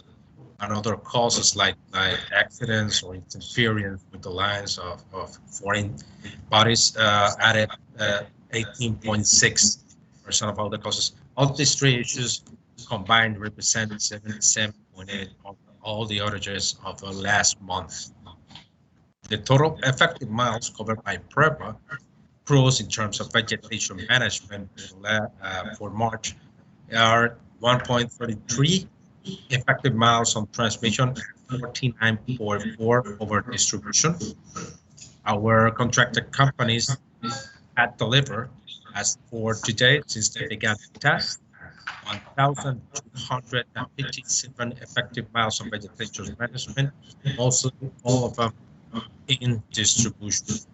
Together, PREPA and the construction has delivered for today 1,736 effective miles of vegetation management since we began this effort last year. As the public repairs, as Fernando was explaining to you earlier, the progress is sustained at 86% of the total luminaries needed to be fixed and already completed. It is important for the directorate to have considered the extensions for the contracts of vegetation management and public lights for this time. This tax has considered a major importance for the directorate and for the service that we bring to the people. I know there are tough decisions that cannot be made from day to another, and I'm very thankful for that. For the month of May, and for the rest of the time that we're going to be here, transmission and distribution will be working to maintain service. We'll be working to set our business in order, act professionally, reporting finished and unfinished tasks to all concerned, and to get ready for you. This is my report. I'm a question, Mr. Chairman. Okay, any questions for Sepulveda? I know they're keeping the work going through and literally taking care of everything that's going on, so anybody has any questions? No questions? Jose, take care and thanks a lot for everything and keep safe. Thanks for the hard work. Thanks for the hard work. Thank you, Jose. Any other? Mr. Chairman. Let's go now to Varetti, Alfonso Varetti, Planning and Environmental. Good morning, Mr. Chair, members of the board, executive team, and the public that is listening through our YouTube broadcast. Topics that I'm going to talk today will be very brief. First of all, with regards to rates, just to provide an update, which was approved by PREP at the end of March 31st. The final number for the unit price for a residential customer with an energy consumption of 800 kilowatt hours is 19.69 cents per kilowatt hour. That represents an increase of about 1.5 cents per kilowatt hour, or 8.4 percentage based on the previous trimester. Next, I'm going to give you a brief update on the renewable energy procurement plan. We continue with the first tranche as ordered by PREP. As a reminder, this first tranche considers the procurement of 1,000 megawatts of renewable energy plus 500 megawatts of energy storage. We are basically in milestone number 6 out of 16. It has been a very successful RFP so far with a lot of participation. We have received a lot of feedback from potential proponents, including interest in virtual power plants and aggregation. Now, with regards to tariffs and unbundling, we continue our work with our consultant Guidehouse. We have We have participated in 2 technical conferences, which have been very positive. The feedback that we have received from PREB and its consultants. We are right on track to file our results of the study by the calendar that has been established, which is a final filing for May 10th. We will have also a additional technical hearing on May the 18th. Finally, with regards to the environmental division, we have done significant progress with the environmental baseline studies that are a condition precedent for the LUMA OMA. We have evaluated 100% of the properties that we had to consider, which were 388. We have received about 65%, right now a little bit more than that, but around 65% of the drafts report. As a matter of fact, LUMA is also receiving these reports in parallel, so they have complete visibility of the process. We have finalized about 20% of those reports. The consultant Stantec has provided us with additional resources, and they are working extended hours to finalize this right on track by May 7th of this year. Also, with regards to the transfer of environmental permits, we have concluded that process with both the Department of Natural Resources and the State Permits Office. As a reminder, this is the transfer of environmental permits to LUMA, so LUMA can act as an agent of PREPA regarding projects that involve the issuance of environmental permits. And finally, the state implementation plan. This is something that it's been worked on with the Department of Natural Environmental Resources and EPA. The modeling should be finalized by May 21st, and the Department of Natural Resources, which is the department that is driving these efforts, should be presenting results to EPA by June of this year. That concludes my report. I stand by to answer or clarify comments or questions. Okay, any questions for Alfonso? Tomas? Alfonso, thank you for your report. Thank you very much. I just have a question regarding the rate for this quarter. I'm looking at the tables, but I don't think we have this information on the information you submitted. Do you have in hand, or maybe you can provide later, the all classes cost of energy, cents per kilowatt hour for this quarter, all in average? Yeah, just to make sure that I understand your request, Engineer Torres, what you're asking is a sort of aggregate price, unit price for energy across all of our clients. Yes, that is a normal statistic that you should have on hand. Yes, we can certainly produce that number just to provide you with some context. Please. Entre los megavatios, entre los gigavatios, de todos, de todo. Yeah, we can. Sorry, I can't hear the conversation between the executive director and the member of the board. But just as a reminder, we can produce that information. But please bear in mind that we have different type of clients, and as such, we also have different kinds of rates. So it to some extent that could be illustrative of the price of energy that the utility have right now. But maybe it would benefit more the clients if they are able to see the actual rates as a function of the tariff that they are basically paying right now. But I can certainly provide that information.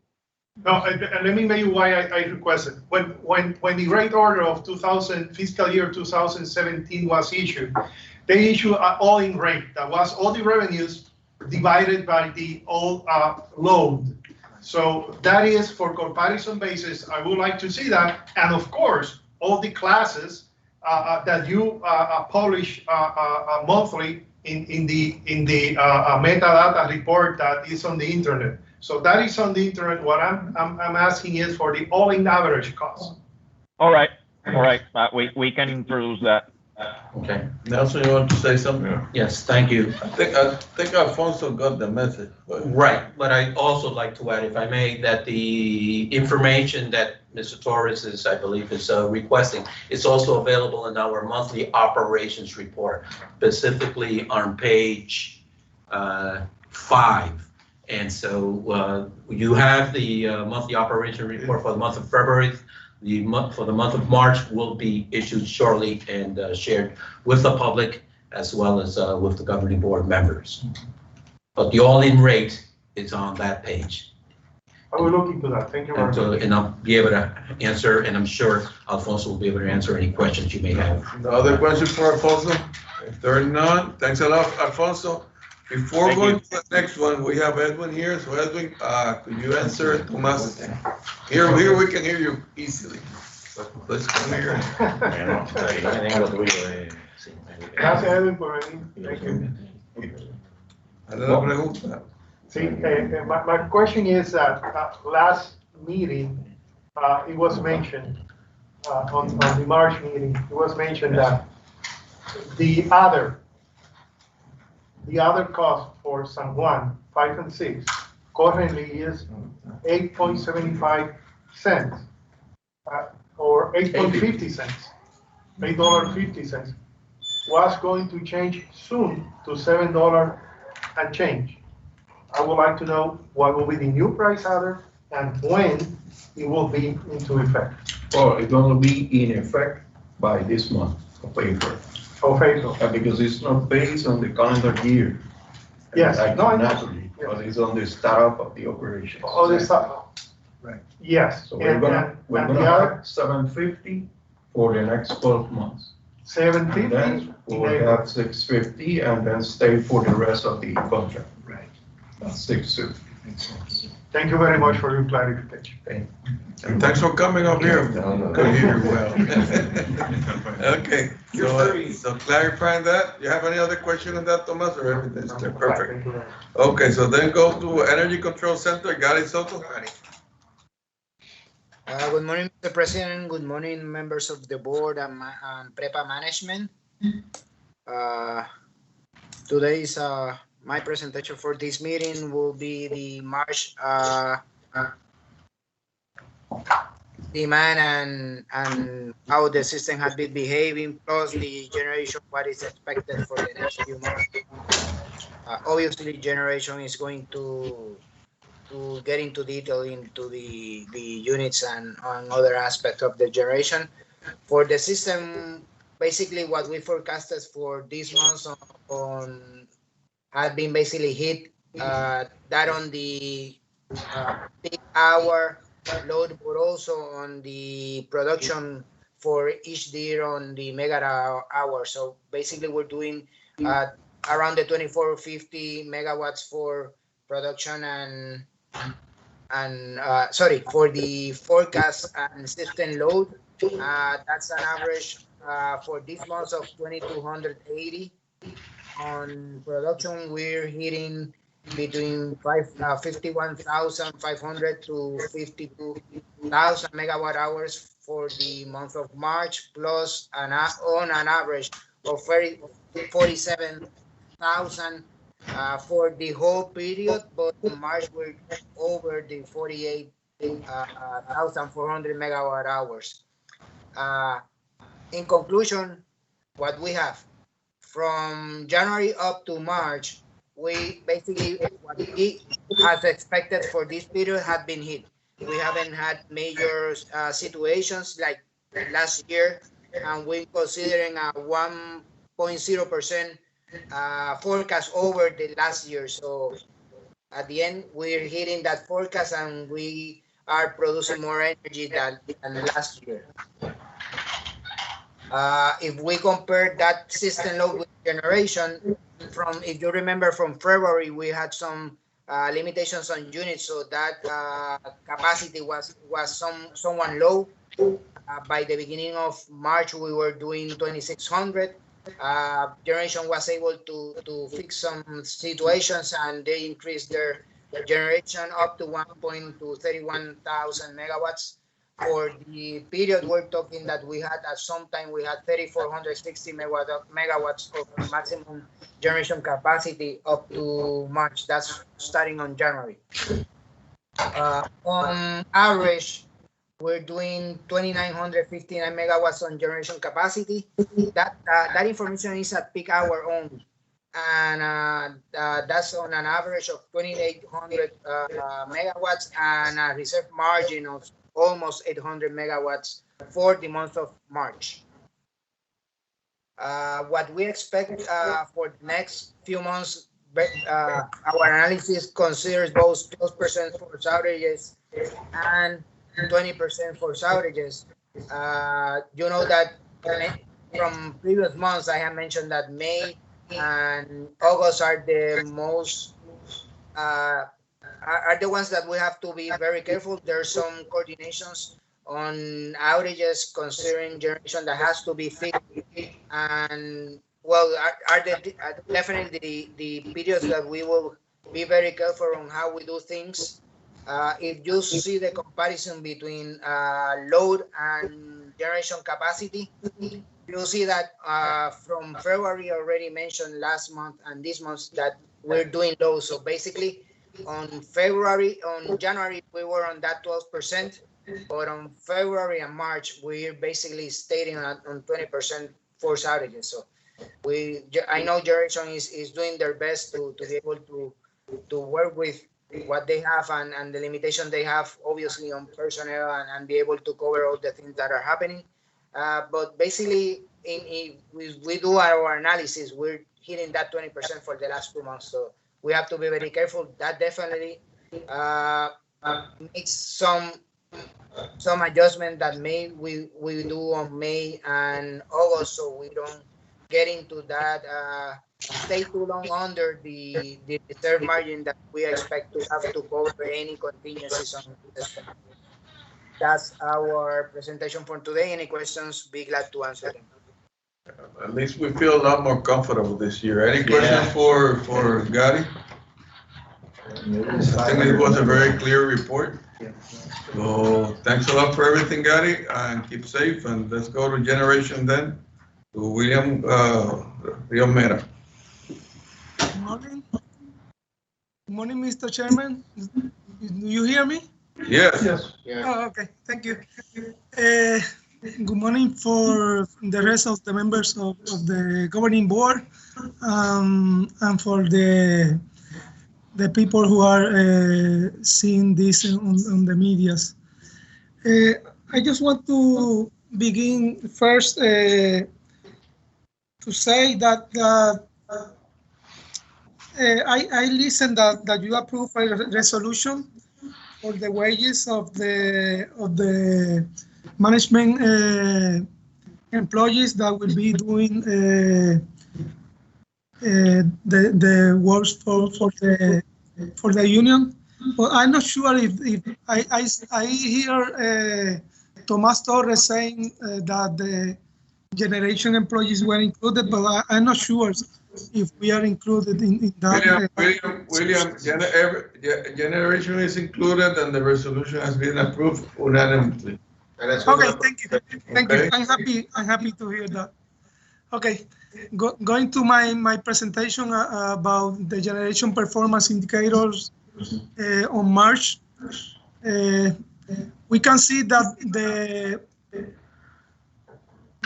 availability of the fleet gone a little down, but that's due to the outages that we have done, planned outages.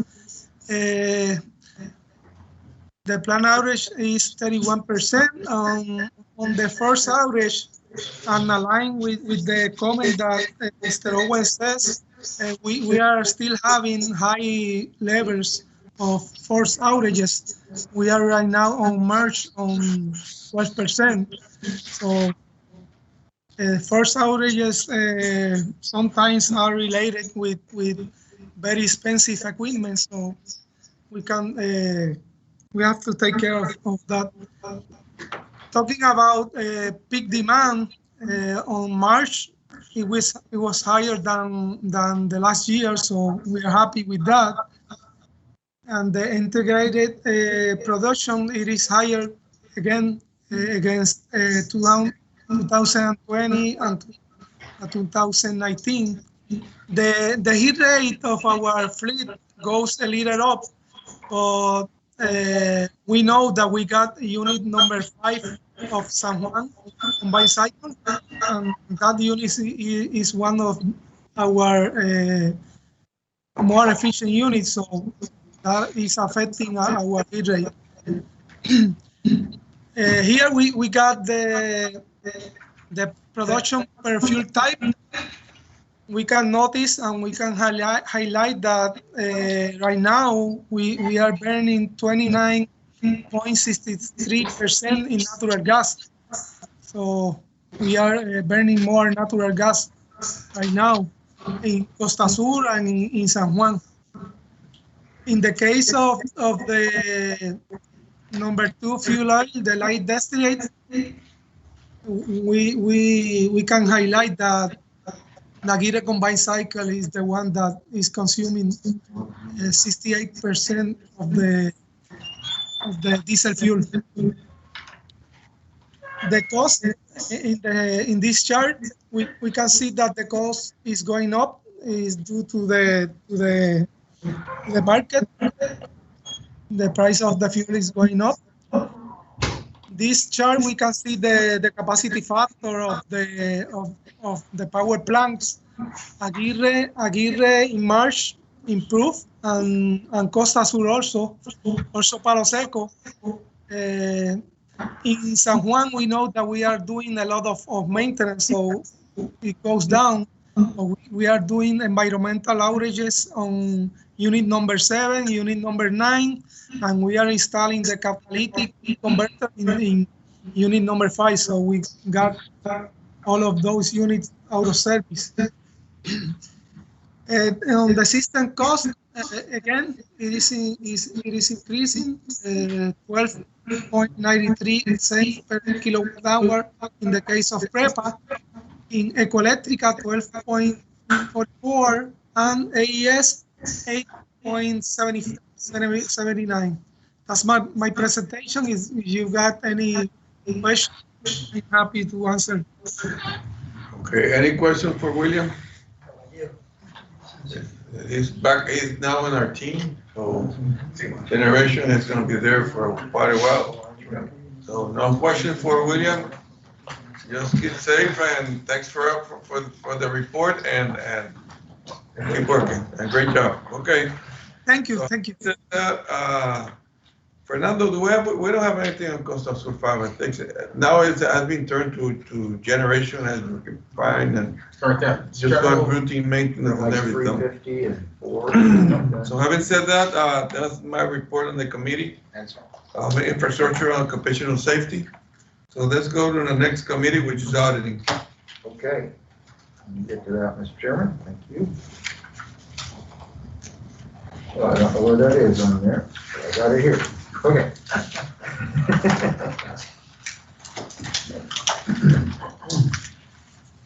Check on the resolution. Yeah. Okay.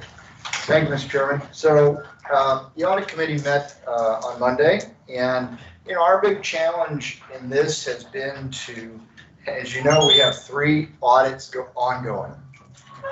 We have 18 that we're trying to get finished.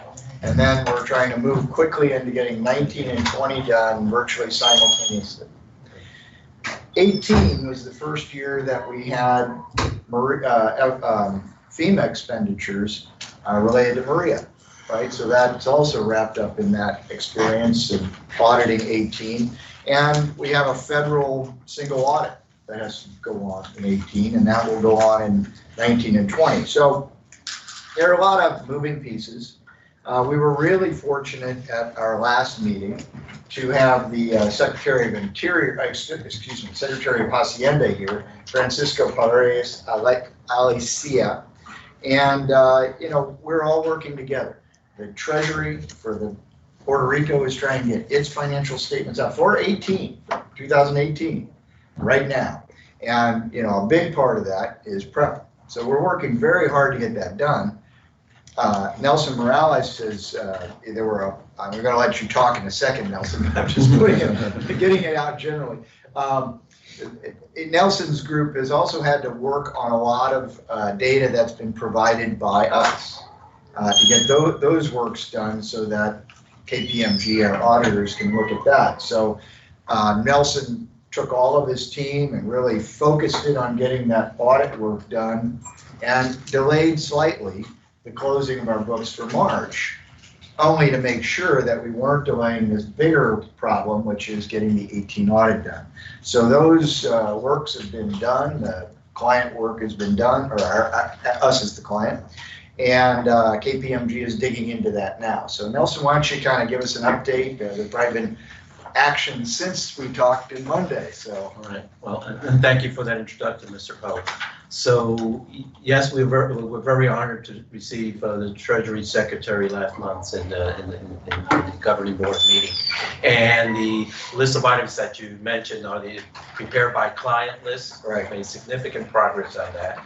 And after the meeting with the Treasury Secretary, we have weekly status meetings with the auditors, our consultants, and practice management. And with Hacienda staff. And with Hacienda staff representing the Treasury. Right. Yes, consultants there. And so we've stepped that up. We've had more than one meeting per week to address all the open items. We appreciate the support we receive from management and all the employees in the authority to get the information delivered to our auditors.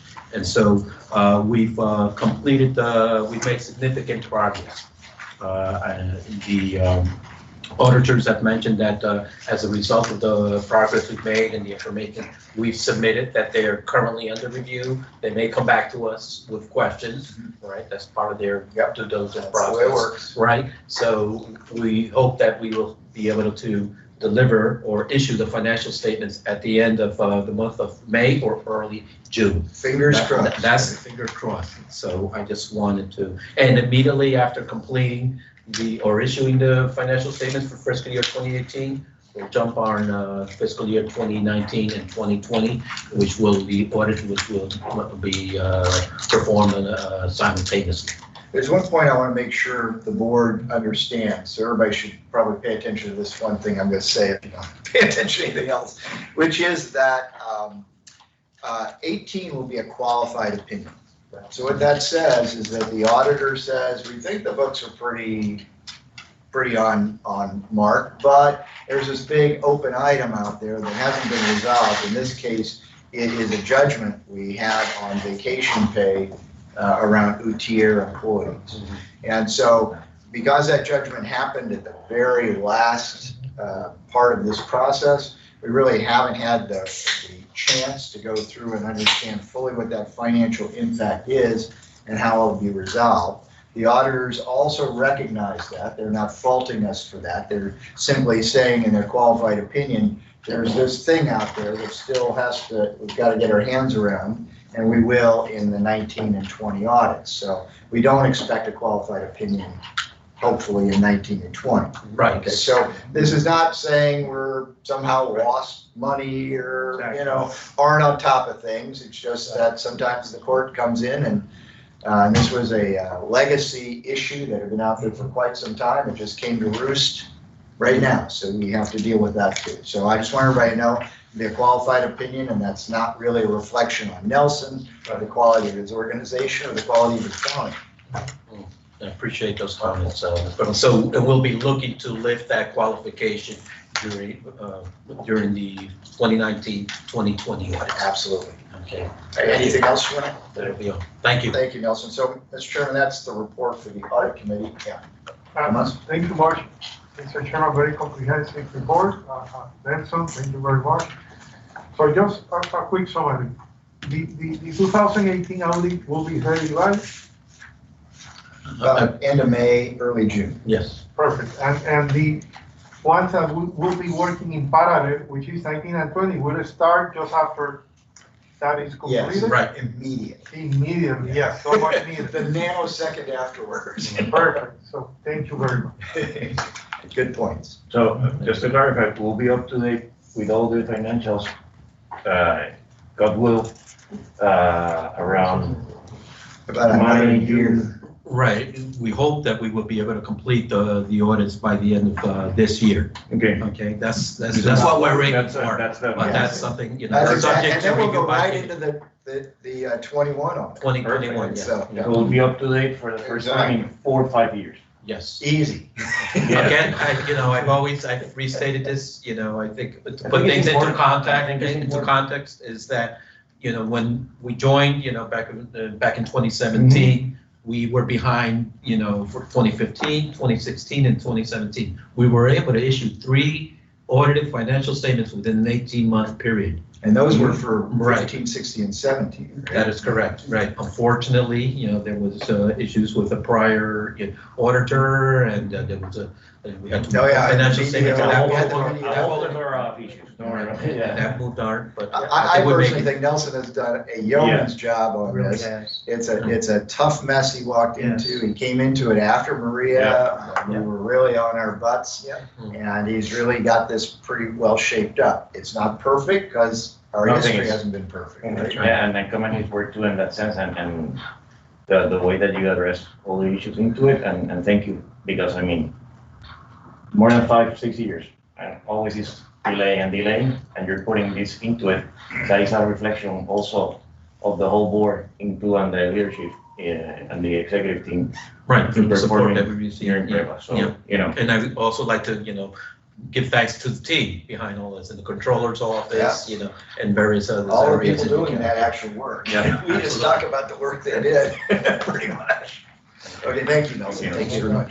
Mr. Chairman, that's our audit report, and I think Tomas has got his questions. Okay, so, before moving into customer service, all of you have the resolution amended for the non-operating PPOAs. So, Fernando, you want to give a brief explanation while we're changing it, and if it's clear, or we want to clarify anything else? The resolution presented in front of the board basically reflects the comments received. The intention would be that the board is to act on rejecting any PPOA that is not approved by PREP. So we have listed all of the outstanding of the current non-operating PPOAs, under which those that are not approved by PREP will be rejected. So therefore, at this moment, the intention is to move forward with the 2 PPOAs that are in front of PREP that we are hopeful will receive the approval. Once that action is completed, then PREP ought to act on rejecting the other 14. Okay, so. Just a question, we are not approving, we are just, for court purposes, rejecting everything that PREP doesn't finally approve. And when PREP approve, a resolution will come to the board to approve what PREP has approved. That's what this That's is. what it says. Perfect. Okay, we're all clear? We had a motion, it was moved, and it was second. Now, we have anybody against? No, so it's unanimously approved. Okay. Before, the other thing is Punta Lima, even though it was approved through referendum because of timing essence, and that was explained last board meeting, so, but it's good for the for the public to have a little briefing of all what has been going through Punta Lima and what it was approved. Absolutely. So the Punta Lima wind farm PPOA, this is a 26 megawatt wind farm located in Naguabo, Puerto Rico, on the southern east part of the island. This project had been destroyed in the aftermath of Hurricane Maria. PREPA has engaged with the purpose of constructively renegotiating a PPOA to bring back in service the unit. This will allow continuing the strategic vision of the implementation of renewable energy within the grid. And we had a strong and constructive renegotiation of the contract. Under the results of this renegotiation will be the following. We wanted to ensure that Punta Lima will be under commercial operation within 24 or less months, normal in industry for these types of projects. So once the contract is assumed, Punta Lima will have 24 months to become online. We have executed a 20-year extension, so this contract is assumed to go through 2042. Assuming that in 2 years the unit will be on the wind farm. The field, yeah, will be online. And we have secured a close to 13% discount compared to the PPOA prices that were originally negotiated in the contract. In addition to that, and in connection with the transaction, there has been further improvements that would allow both the wind farm to provide more reliable and energy with the introduction of MTRs. So that's an additional factor that will better contribute to the reliability of the facility within the system. And PREPA has also moved forward on purchasing for $3.6 million their transmission line. We understand that in the long term it would be a benefit for the strategy as well. For integration and penetrating additional load and additional renewable energy through that infrastructure. So we understand that we have moved forward with the strategy and continuing the strategy on integration of renewable energy. And we've also secured a comprehensive transaction allowing more reliable energy within the system, and also allowing PREPA additional infrastructure to interconnect potential projects. Mr. Chairman? Sure. I'd just like to point out, it's not really a question for Fernando, I'd just like to point out that in all of these renewable projects, he has negotiated significant price reductions. So the two that will be approved by PREP have had significant price reductions. This has had a 13% price reduction. And it's really a harbinger, a forecast of what we hope to see in the RFP for other renewables, that the prices are coming down. But these earlier projects, have already been cast in an earlier time. So you can't quite get them down to what we expect to see in the future, but the progress has been significant in bringing these prices down from what was agreed to in the past. So I think you've done a really good job on that. I think we should recognize that, okay, you might wait for the very perfect number, but the point is that if you want to move toward these very big renewable goals, you've got to just say yes to some projects and get them going. Exactly. Correct. Okay, Yes, for clarification of the board, I just want to go to Annex A, to estimated cost table. Basically, that project, that table says that we will have a 12.4 savings till 2032. But as you and I discussed, this contract is not until 2032. It grants 20 years from the day the project is in operation.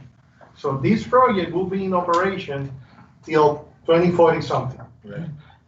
Plus, we're giving $3.4 million to the Santander Group or whoever is taking over the project to have the line be property of PREPA, so other projects could tap into that same line in the future. Exactly.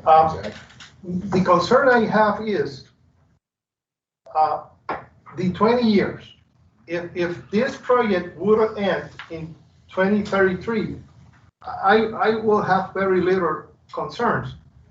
My concern is that we are granting 10-year plus as part of the negotiation. When in the original contract, you have two 5-year extensions. So basically, we're given those two 5-year extensions for granted, plus a little more time for they need to rebuild the project, plus the time that was lost during Maria till now. So basically, we're giving about 15, 17, maybe 18 years in addition to the original contract, and giving them $3.4 million for the line. Do you think that that is a little bit too much for the savings that we're having? Good question, Tomas, and I think we have to see, even though everything is embedded in one transaction, they're two separate matters. Exactly. One is the purchase of the transmission line. A replacement cost for that line would be significantly higher than that. So again, so even let's say the unit, so let's say for an example, that Punta Lima was still running, there would still have been an interest of PREPA to acquire the line. Right. If we don't acquire the line, we wouldn't have been to build it. So I think that's one transaction, and I think taking that into consideration for the savings, we couldn't quantify realistically what that saving or that added cost would be because it serves a different purpose. Right. So I think for the transaction on the transmission line, we made our assessment, we made our analysis, we received the third-party advice on it. We feel comfortable that is a transaction that is favorable for PREPA, for the ratepayer, and for the strategy going forward. That being said, let's move to the project. So right now, for the project, in getting a perfect negotiation on these matters, I think perfection is relative to where we stand on the table. I think what we do have in front of us is a transaction that is cheaper than what was originally negotiated. We could have chose a different path and rejecting the contract and starting it from zero. I don't think that would have served the purpose of the overall strategy. Different points of views, it would have taken us even a potential route on legal perspectives on each party. I think overall there is a very significant commercial and business opportunity here for PREPA to continue moving forward on integration of renewable energy. There's already a there's already a field, there's already infrastructure there. It's a good opportunity for our counterparties to continue the reconstruction of the facility. And I think overall one is a long-term implementation of renewable energy. So I hear your concern. There could be a valid point on it. I think overall, in the big scheme of things, we want to approach almost 3,000 megawatts of renewable energy. Yes. It's 26 megawatts. It doesn't have a significant drop in the bucket. And I would have to say this was approved already, so let's keep with the meeting. So let's go now to customer service. One little question, just very quick. Was this approved already by the FOMB? No, we obtained resolution, we obtained approval from the board. We are moving forward with PREPA and FOMB. Okay. Yeah, it needs to go through the time. And just, yeah, I go want to ahead, make Charles. a point which I think is critical for the FOMB too. Anytime you build a power plant, you're making a 40-year bet. I don't care what kind of plant it is, a gas plant, something cheaper may come along. But there's the other side. David and I have lived through in the 70s, power plant prices were doubling like every 5 or 6 years because of inflation. So you never know that which way. If you decide to wait, you're betting that you know more than the market. And all you can do is get a good mix and hope, because you're making a 40-year bet.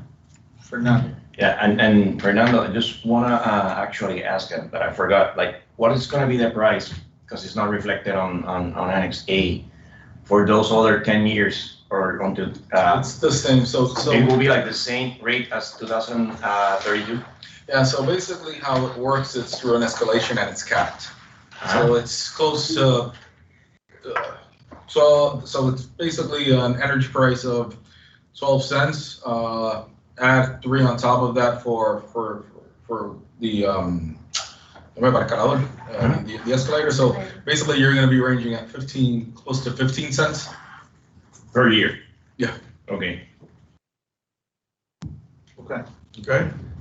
Customer service. Thank you, Mr. Chairman. So Customer Affairs Committee met on Monday at 10 o'clock or something.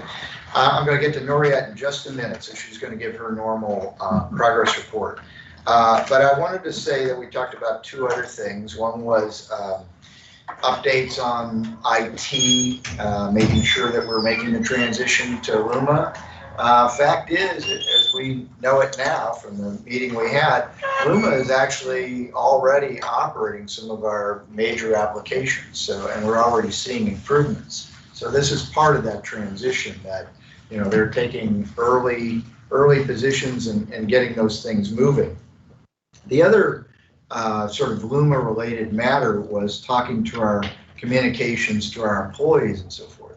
So there are letters going out to employees. There've been a whole host of different communication efforts. Maybe Jaime, you may want to say a word about this, of what we're doing to counteract some of the misinformation that's going out to our employees. So speak to that for a moment, and then we'll get to Noriette. Yeah, sure. That's more on HR, but.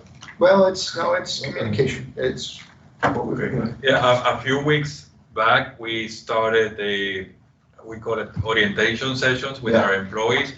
Those were sessions that took place in San Juan, in the convention center. Employees from TND, customer service, and the central offices were invited to those initial sessions. That was in parallel to a media effort that we also did to address Q&As, questions that employees might have. So basically the content of the presentation, which was all based on the mandates of Law 29 and Law 120, was also reflected to the general public. So not only our employees, but our public understood, you know, the basis for the transaction, the options that are presented to the employees, and we had an opportunity again to present the facts to the employees, to the general public, so they can make informed decisions, informed career decisions. Perfect. That's exactly what I wanted from you. And you know, there'll be an ongoing communication. And I know this is a little bit of overlap to human resources, so I just want to get that out. So Noriette, with that, you guys have been making a lot of progress. So would you care to give us your report on customer service? Hi, everyone. Good morning. Thank you for the chance. And I just want to say hi to all the customers that are connected to this broadcast. We would like to start by saying that the efficiency of the the call center for last month was 94%. And we have an average waiting time of 1 minute and 20 seconds. Even though on March 6th, we experimented 26 minutes of waiting time because of an unexpected outage, we experimented that high volume of calls during 8:30 and 8:45 p.m. at night because of that outage. So, but basically, our waiting time is 1 minute and 20 seconds. So we encourage our customers to do whatever they can do by phone, not visiting our district offices, even though our district offices have 10 minutes waiting time. We encourage them to start using our call center in order for them to get the service or their request done. We encourage our customers, and we thank all the customers that have been answering the Turnos PR system survey. This system will give us some feedback about how the service was, how the courtesy, and how our CSR were attending their requests. So we wanted to say that 79% of the customers rated as excellent our CSR's attention and courtesy during the service provided via call centers or the district office. So we want to encourage them that keep on answering those surveys in order for us to get some feedback, in order for us, obviously, to improve our service. On bill disputes, last month we received and processed 780 bill disputes. So there were processed and started, obviously, the process based on the Act 57. On the estimations bill, as we have been discussed lately, we've been working with thousands of accounts that have been estimated for more than 3 months. Obviously, we, as we wanted to explain to our customers, estimations is something that is based on any billing system. This is our plan B whenever we don't have the chance to get a real read from meters. So we worked 25,000 estimated bills last month. Those accounts were estimated more than 3 months. So that's why we were working on those. Obviously, some customers will have a credit based on this, the adjustment that we just create on their accounts, and some of the customers will have compensation of those kilowatt hours that haven't been billed before. So we just wanted to give some information to customers that whenever they receive a higher bill because of adjustment based on estimations, there's information that we can just give them to see how can we approach that debt, even if there's an Act 272 that we can apply, or we can give them some payment plan in order for them to pay their bills. On collections and projected revenues, we have to say the projected revenues was $251 million, and our collections was $242 million. So obviously we were $9 million less than projected, but we want to encourage our customers to keep on paying their bills. We have been noticed that we are the debt for non-government government accounts or customers have been increasing lately on the last year. So we wanted to encourage our customers to keep on paying their bills, even though they cannot pay the total amount. They can make some partial payments in order for them to keep on managing the debt. And the municipalities are $36.5 million in debt, and the government accounts past due bills got a total of $210 million.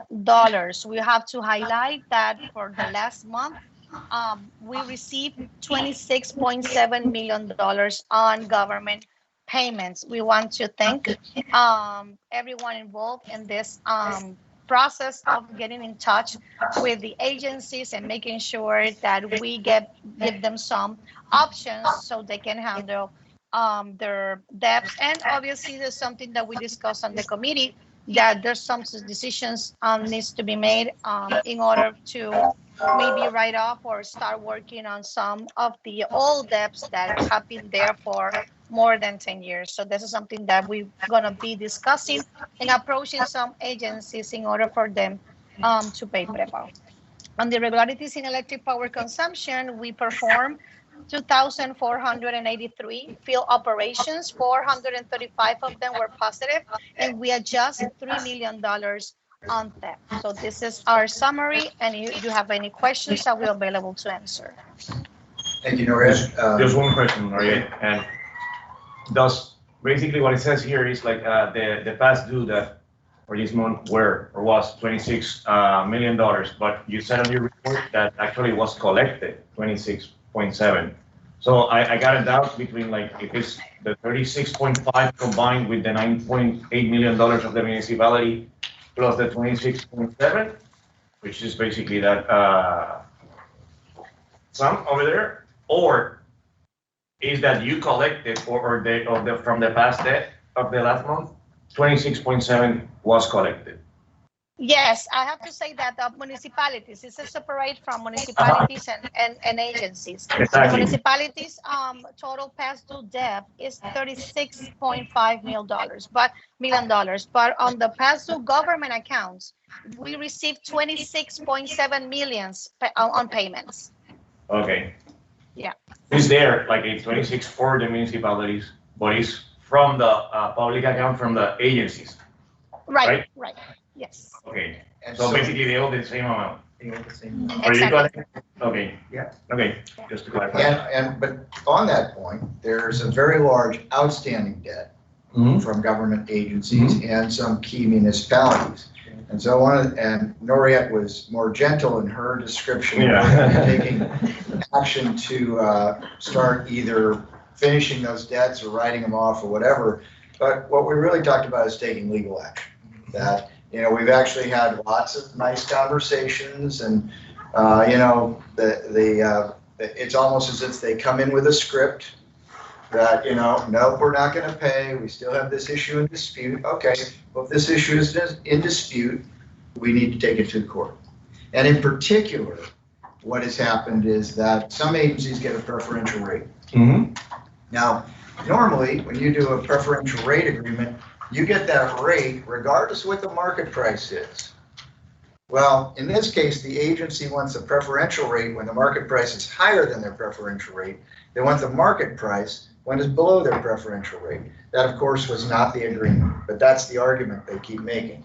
So we're going to need to go to court and just say, Judge, do you think this is what we meant when we said preferential rate or not? Right? And if he says, no, the preferential rate is this, and you get a preferential rate, you always just pay that. Well, that's the issue with court. So we're going to go to court. Yeah. Please. Yes, and I just want to add to that during our Monday a committee meeting, we have very serious conversation about bringing to court public corporations and agencies and even municipalities that are not up to date and have a big chunk, a long-standing debt with PREPA. Exactly. Mr. Chair, what I will suggest is that we put some dates on it. Maybe for the next meeting, we can have Ms. Figueroa to have 4 weeks to meet with attorneys, and we can have a plan for next meeting to have a plan before Lumas basically takes the consumer service. We can have a plan so we can follow up on that legal strategy. That's a good idea. Noriette, could you respond to that too? Do you think that would be something you could pull off in the next month? So what do you suggest? Yeah, absolutely. Yeah. Obviously, there's a lot of players that we need to add to the game and to the discussion in order for us to get ready. Absolutely on board of getting whatever it takes for us to get order on those accounts and get to a solution, a final solution. Absolutely. Thank you, Mr. Executive Director. I will take care of that. Sorry. Yeah, go ahead. Fernando. I will take care of that. I will, we have something for the next board meeting in order to see the next steps regarding that. And Charles, just a question, like the venue for some of them, right, will be like inside bankruptcy procedures, and obviously for the municipalities that are not under Title III, should be like a state court, or everything can go to state court. I think we're going to state court first, but. I'm saying because, there's a Title III procedure. Well, that's really what's got to be worked out. Not only for us, for a lot of the public corporations and government agencies too. So that's the kind of conversation we want Noriette and Astrid to have about what would make the best sense in terms of our legal strategy. But we're ending the process of having nice, friendly conversations because it gets us absolutely nowhere. It's been going on for every month since I joined this board. It's never changed. The answer is always the same. So, we've got to ask another branch of government to referee this thing. As a general rule, if it's pre-petition debt, it'll end up in Title III. If it's post-petition debt, you can bring it in ordinary court. Now, that's not a hard and fast, but that's pretty general. Thank you for that. Okay. So that, I think, concludes our customer service committee report. Yes, sir. Then we go to HR and legal affairs. Thank you. Who's going to do HR? Yes. Do you want to make an initial statement? Let's go right ahead. Okay. So, good morning still to everyone. I'd like to excuse our head of HR for this meeting. I will be presenting the HR report. Let me pull this. Give me 1 minute. In terms of this report is for the month of March. In terms of headcount went down by 27 employees from February to March, from 5,438 to 5,411. There were 17 retirements processed during the period, and 6 terminations. In terms of the complaints under our collective bargaining agreements, there were complaints and disciplinary cases. There were a total of 22 complaints filed by UTIER, 0 by UEPI, and 0 by UTICE, and a total of 45 settlements or complaints filed at the Labor Relations Board during the same period. Finally, regarding our insurance plan, we have a total of 5,308 participants with a cost of active membership at for this month. Remember, this is a self-insured program. Cost of active membership at $450 per employee per month on average. As I pointed out in the previous committee regarding LUMA transition, we have complemented the communication efforts with our employees from the past, which included written communication and videos with actual face-to-face meetings between PREPA, the Office of Central Government officials and the head of Office of Central Government Human Resource, and our employees directly, and answering questions regarding the rights of employees under Law 120. So a lot of questions about, all questions about salary, health insurance, retirement, etc., were addressed and answered during those sessions. Those sessions, orientation sessions, will continue throughout this transition. We are planning further sessions for next week in the Ponce and Mayagüez regions. As I mentioned, the initial ones were done here in San Juan between the convention center and our central headquarters, all done, of course, taking care of with the maximum compliance of COVID restrictions.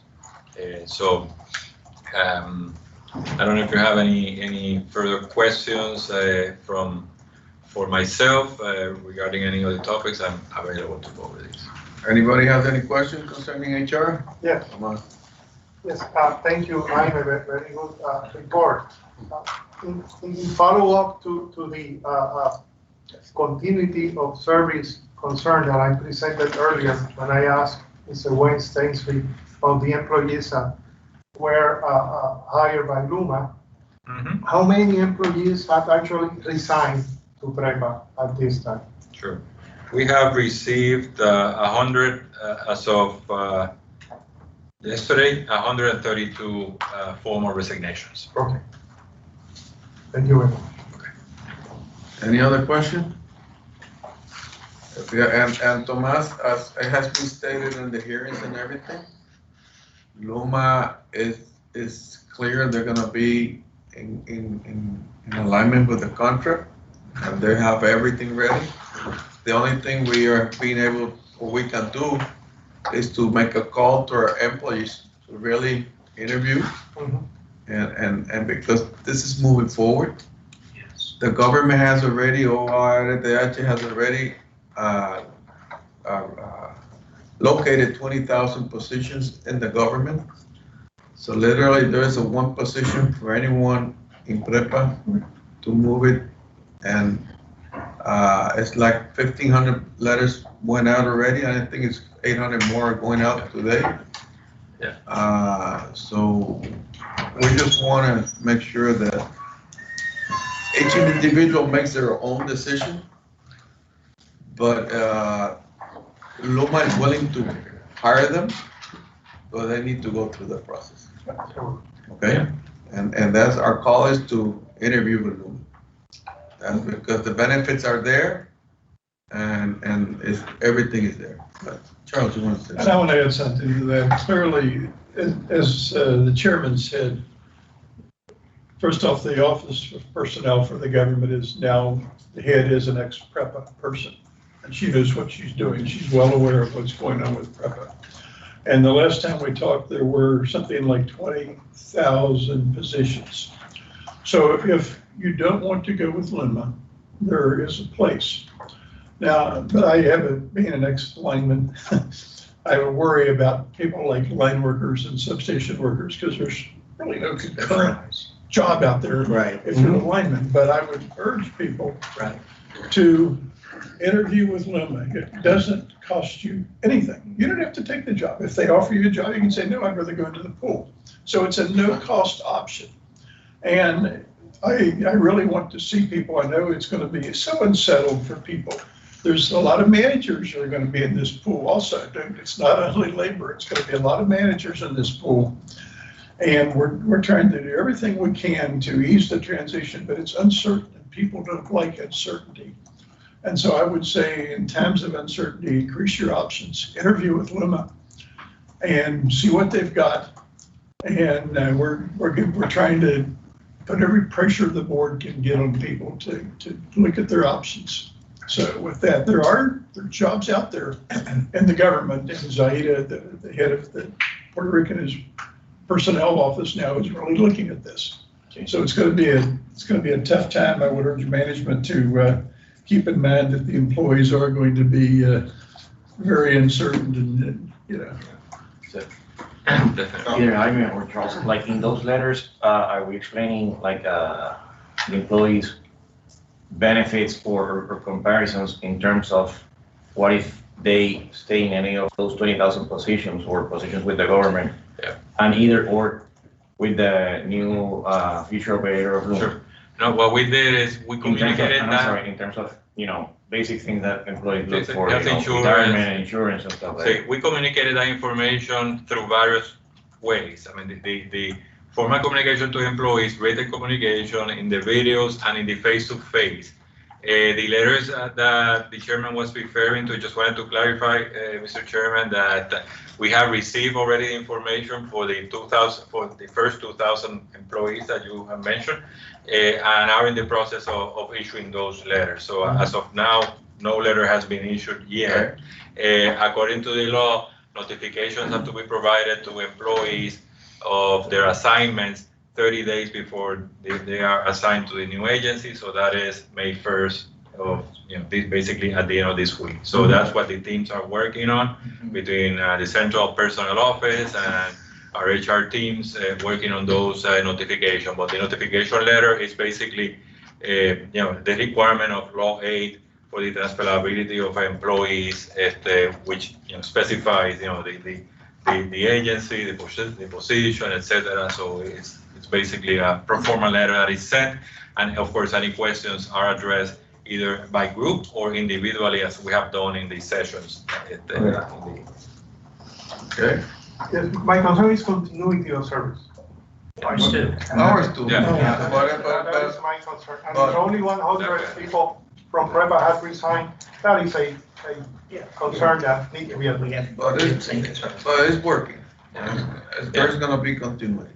But remember, Mr. Stansby mentioned yesterday, this morning, that the amount of offer letters that have been issued and the amounts of acceptance. So there is a lag between acceptance and resignation. Right. That is happening right now. This process is very fluid. So the fact that it's not 132, that doesn't mean that it's 132 that have actually accepted offers. Yes. They just we haven't received the resignations yet. Exactly. Right. Okay. Having said that, do you have anything on legal affairs? That's good. Hi, good morning to all. We don't have any particular case for the attention of this governing board and approval, but we want to inform that we are working right now together with the P3 legal advisors, the documents that are going to bring to the attention of the governing board for approval. related with the new legal entities that are going to created according to the O&M, specifically the GENCO legal entity. And we are bringing this document for the approval of the government board in the next weeks before we obtain the approval of other stakeholders as part of the process. We are finishing those documents. We are expecting to finish those documents this week, the first draft to share with the governing board members. And I believe this is the most important task that we are doing right now, in addition to the day-to-day business, and also working together with the legal LUMA team regarding all the different cases and how we are going to manage all the cases that we have right now. Okay. Anything else? Charlie, Bob? Just the recent UTR suit. So where do you see us on that right now, Astrid? We cannot talk about that. We can't talk about that? No. We can talk in an executive section. Okay, all right. Yes, I think we should add that. Okay. So let's go, anything else on that, then finance and background, please? Charles? Okay, thank you. Share the report. So good morning again. Just provide some comments on the monthly financial flash report for the month of March. Insofar as a change in net position, the deficit of $608.4 million as of March fiscal year to date 2021, as compared to $332 million as of March 2020, is primarily due to an increase, or rather a decrease in revenues of $440.4 million, or 16.6%, a decrease in fuel expenses of $299.4 million, or 25.1%.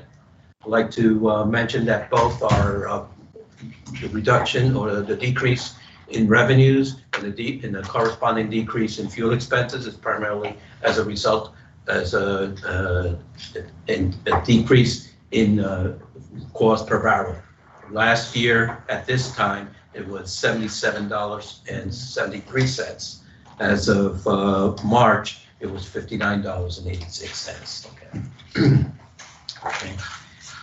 And also, there was a greater operating expenses of $144.3 million, or 28.2%, a decrease in depreciation expense of $7.6 million, or 2.6%, a decrease in other expenses of $10.3 million, or 14.1%, a decrease in the contribution in lieu of taxes of $11 million, or 19.5%.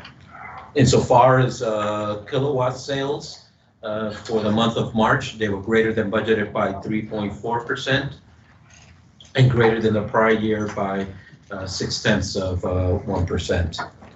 Insofar as generation for the month of March fiscal year to date, it was greater than the budget amount by 2.8% and greater than the prior year by 0.7%. As I mentioned a moment ago, the price per barrel equivalent for the month of March was $59.86, 17.7% greater than the budgeted price of $50.85 and 23% lower than the prior year price of $77.73. Insofar as fuel cost for the month of March, it was $892.6 million, 43.7% greater than budgeted and 24.7% lower than the prior year. Insofar as purchase power, the actual cost as of March fiscal year to date 2021 was $573.1 million, 5.4% lower than the budgeted amount and 6.2% greater than the prior year. As was mentioned also earlier by the director of the planning directorate, the price of a kilowatt for the month of March was $0.92 compared to the budgeted amount of 19.28 cents and 22.66 cents in the prior year. I'd like to mention that the cash in accounts as of the operating cash on hand as of April 23rd, just last Friday, was $630.3 million, stressing that for the weeks ended December 20th, 2020 and March 26th, 2021, the authority received FEMA reimbursements amounting to $187.9 million and $50.1 million respectively. And that those funds that were received are related to the extra fuel expenses after using emergency generation after the earthquake. Yeah. Thank you. If I'm available for any questions. Any questions?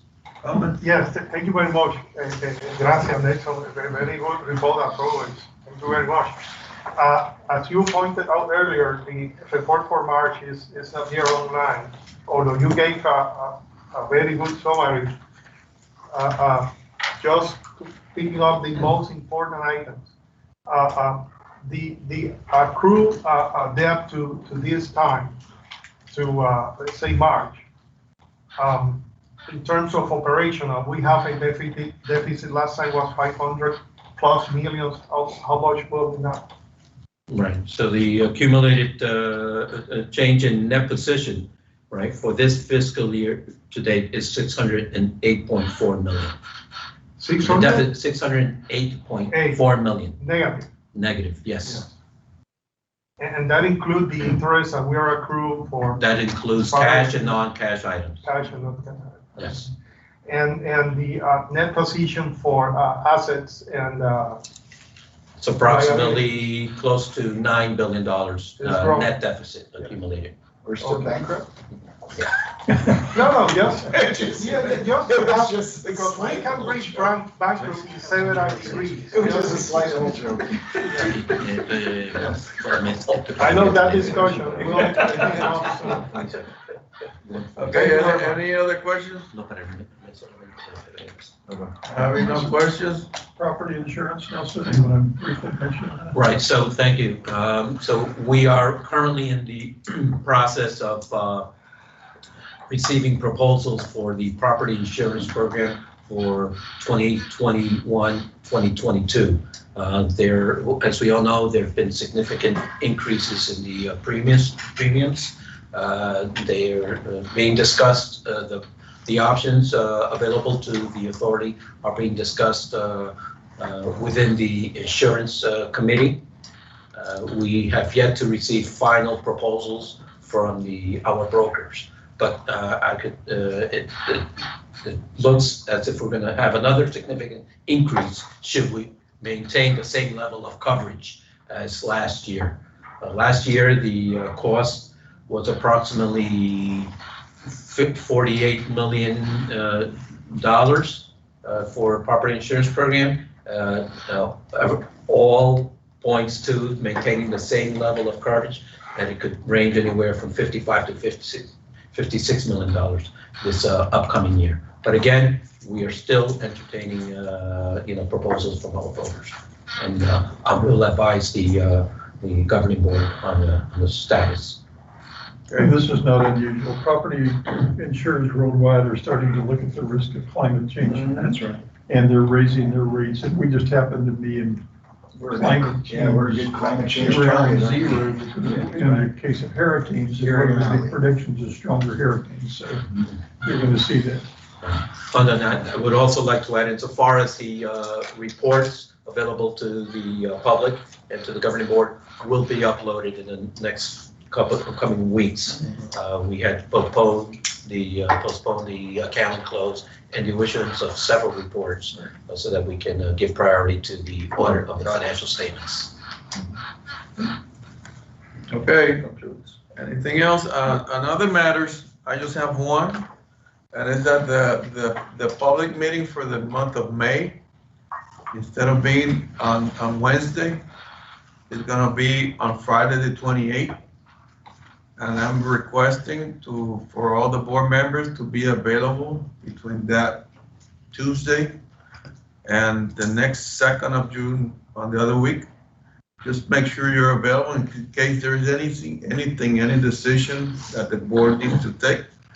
The board is gonna be available for whatever is required for the transition and reorganization and T&D moving to Luma. Mr. Chairman, if you allow me a point of procedure or order, if you will. So Wednesday, the 26th, the committees. The committees on the And Friday, the 26th, 28th, and the Friday, the regular meeting. 28th, the board. Thank you, sir. If there's nothing else, we adjourn. Yes, I have other matters, Sure, go ahead. Mr. Chair, if you like. Section 5 of Act 83, the organic law of PREPA, subsection U, basically required that with the approval of the PREP, of the Energy Bureau, PREPA is divided in subsidiaries. And I know, because you mentioned that on last Friday hearings on the Puerto Rico legislature, there is an on-working plan, and it's going to be discussed soon on this board. And I would like to have an update when that discussion is going to take place. Whenever it's ready. It's And not ready right now. It's going through the process. As soon as it's ready, we're gonna have most probably an executive session. We'll call it in and we'll go and go for it. and that will be, I assume, before the 26th. It's gonna be before the 26th. Yes, sir. And it needs to be before that. Yes. Okay. Any other thing, Thomas? No, thank you very much. Good. It's gonna be with time and we're gonna have an executive session. Motion to adjourn, sir. Motion to adjourn. Okay, anybody? Second by Rob. Okay, disagree? so 11:57, Mr. Chairman, we close. Okay. Yeah. 3 minutes early. May I ask a question? Sure. Efrain, and Astrid, So we should go. David and I, we need to sit with you. Yeah, we need to sit with you. Yeah, we'll go to my office. Sure.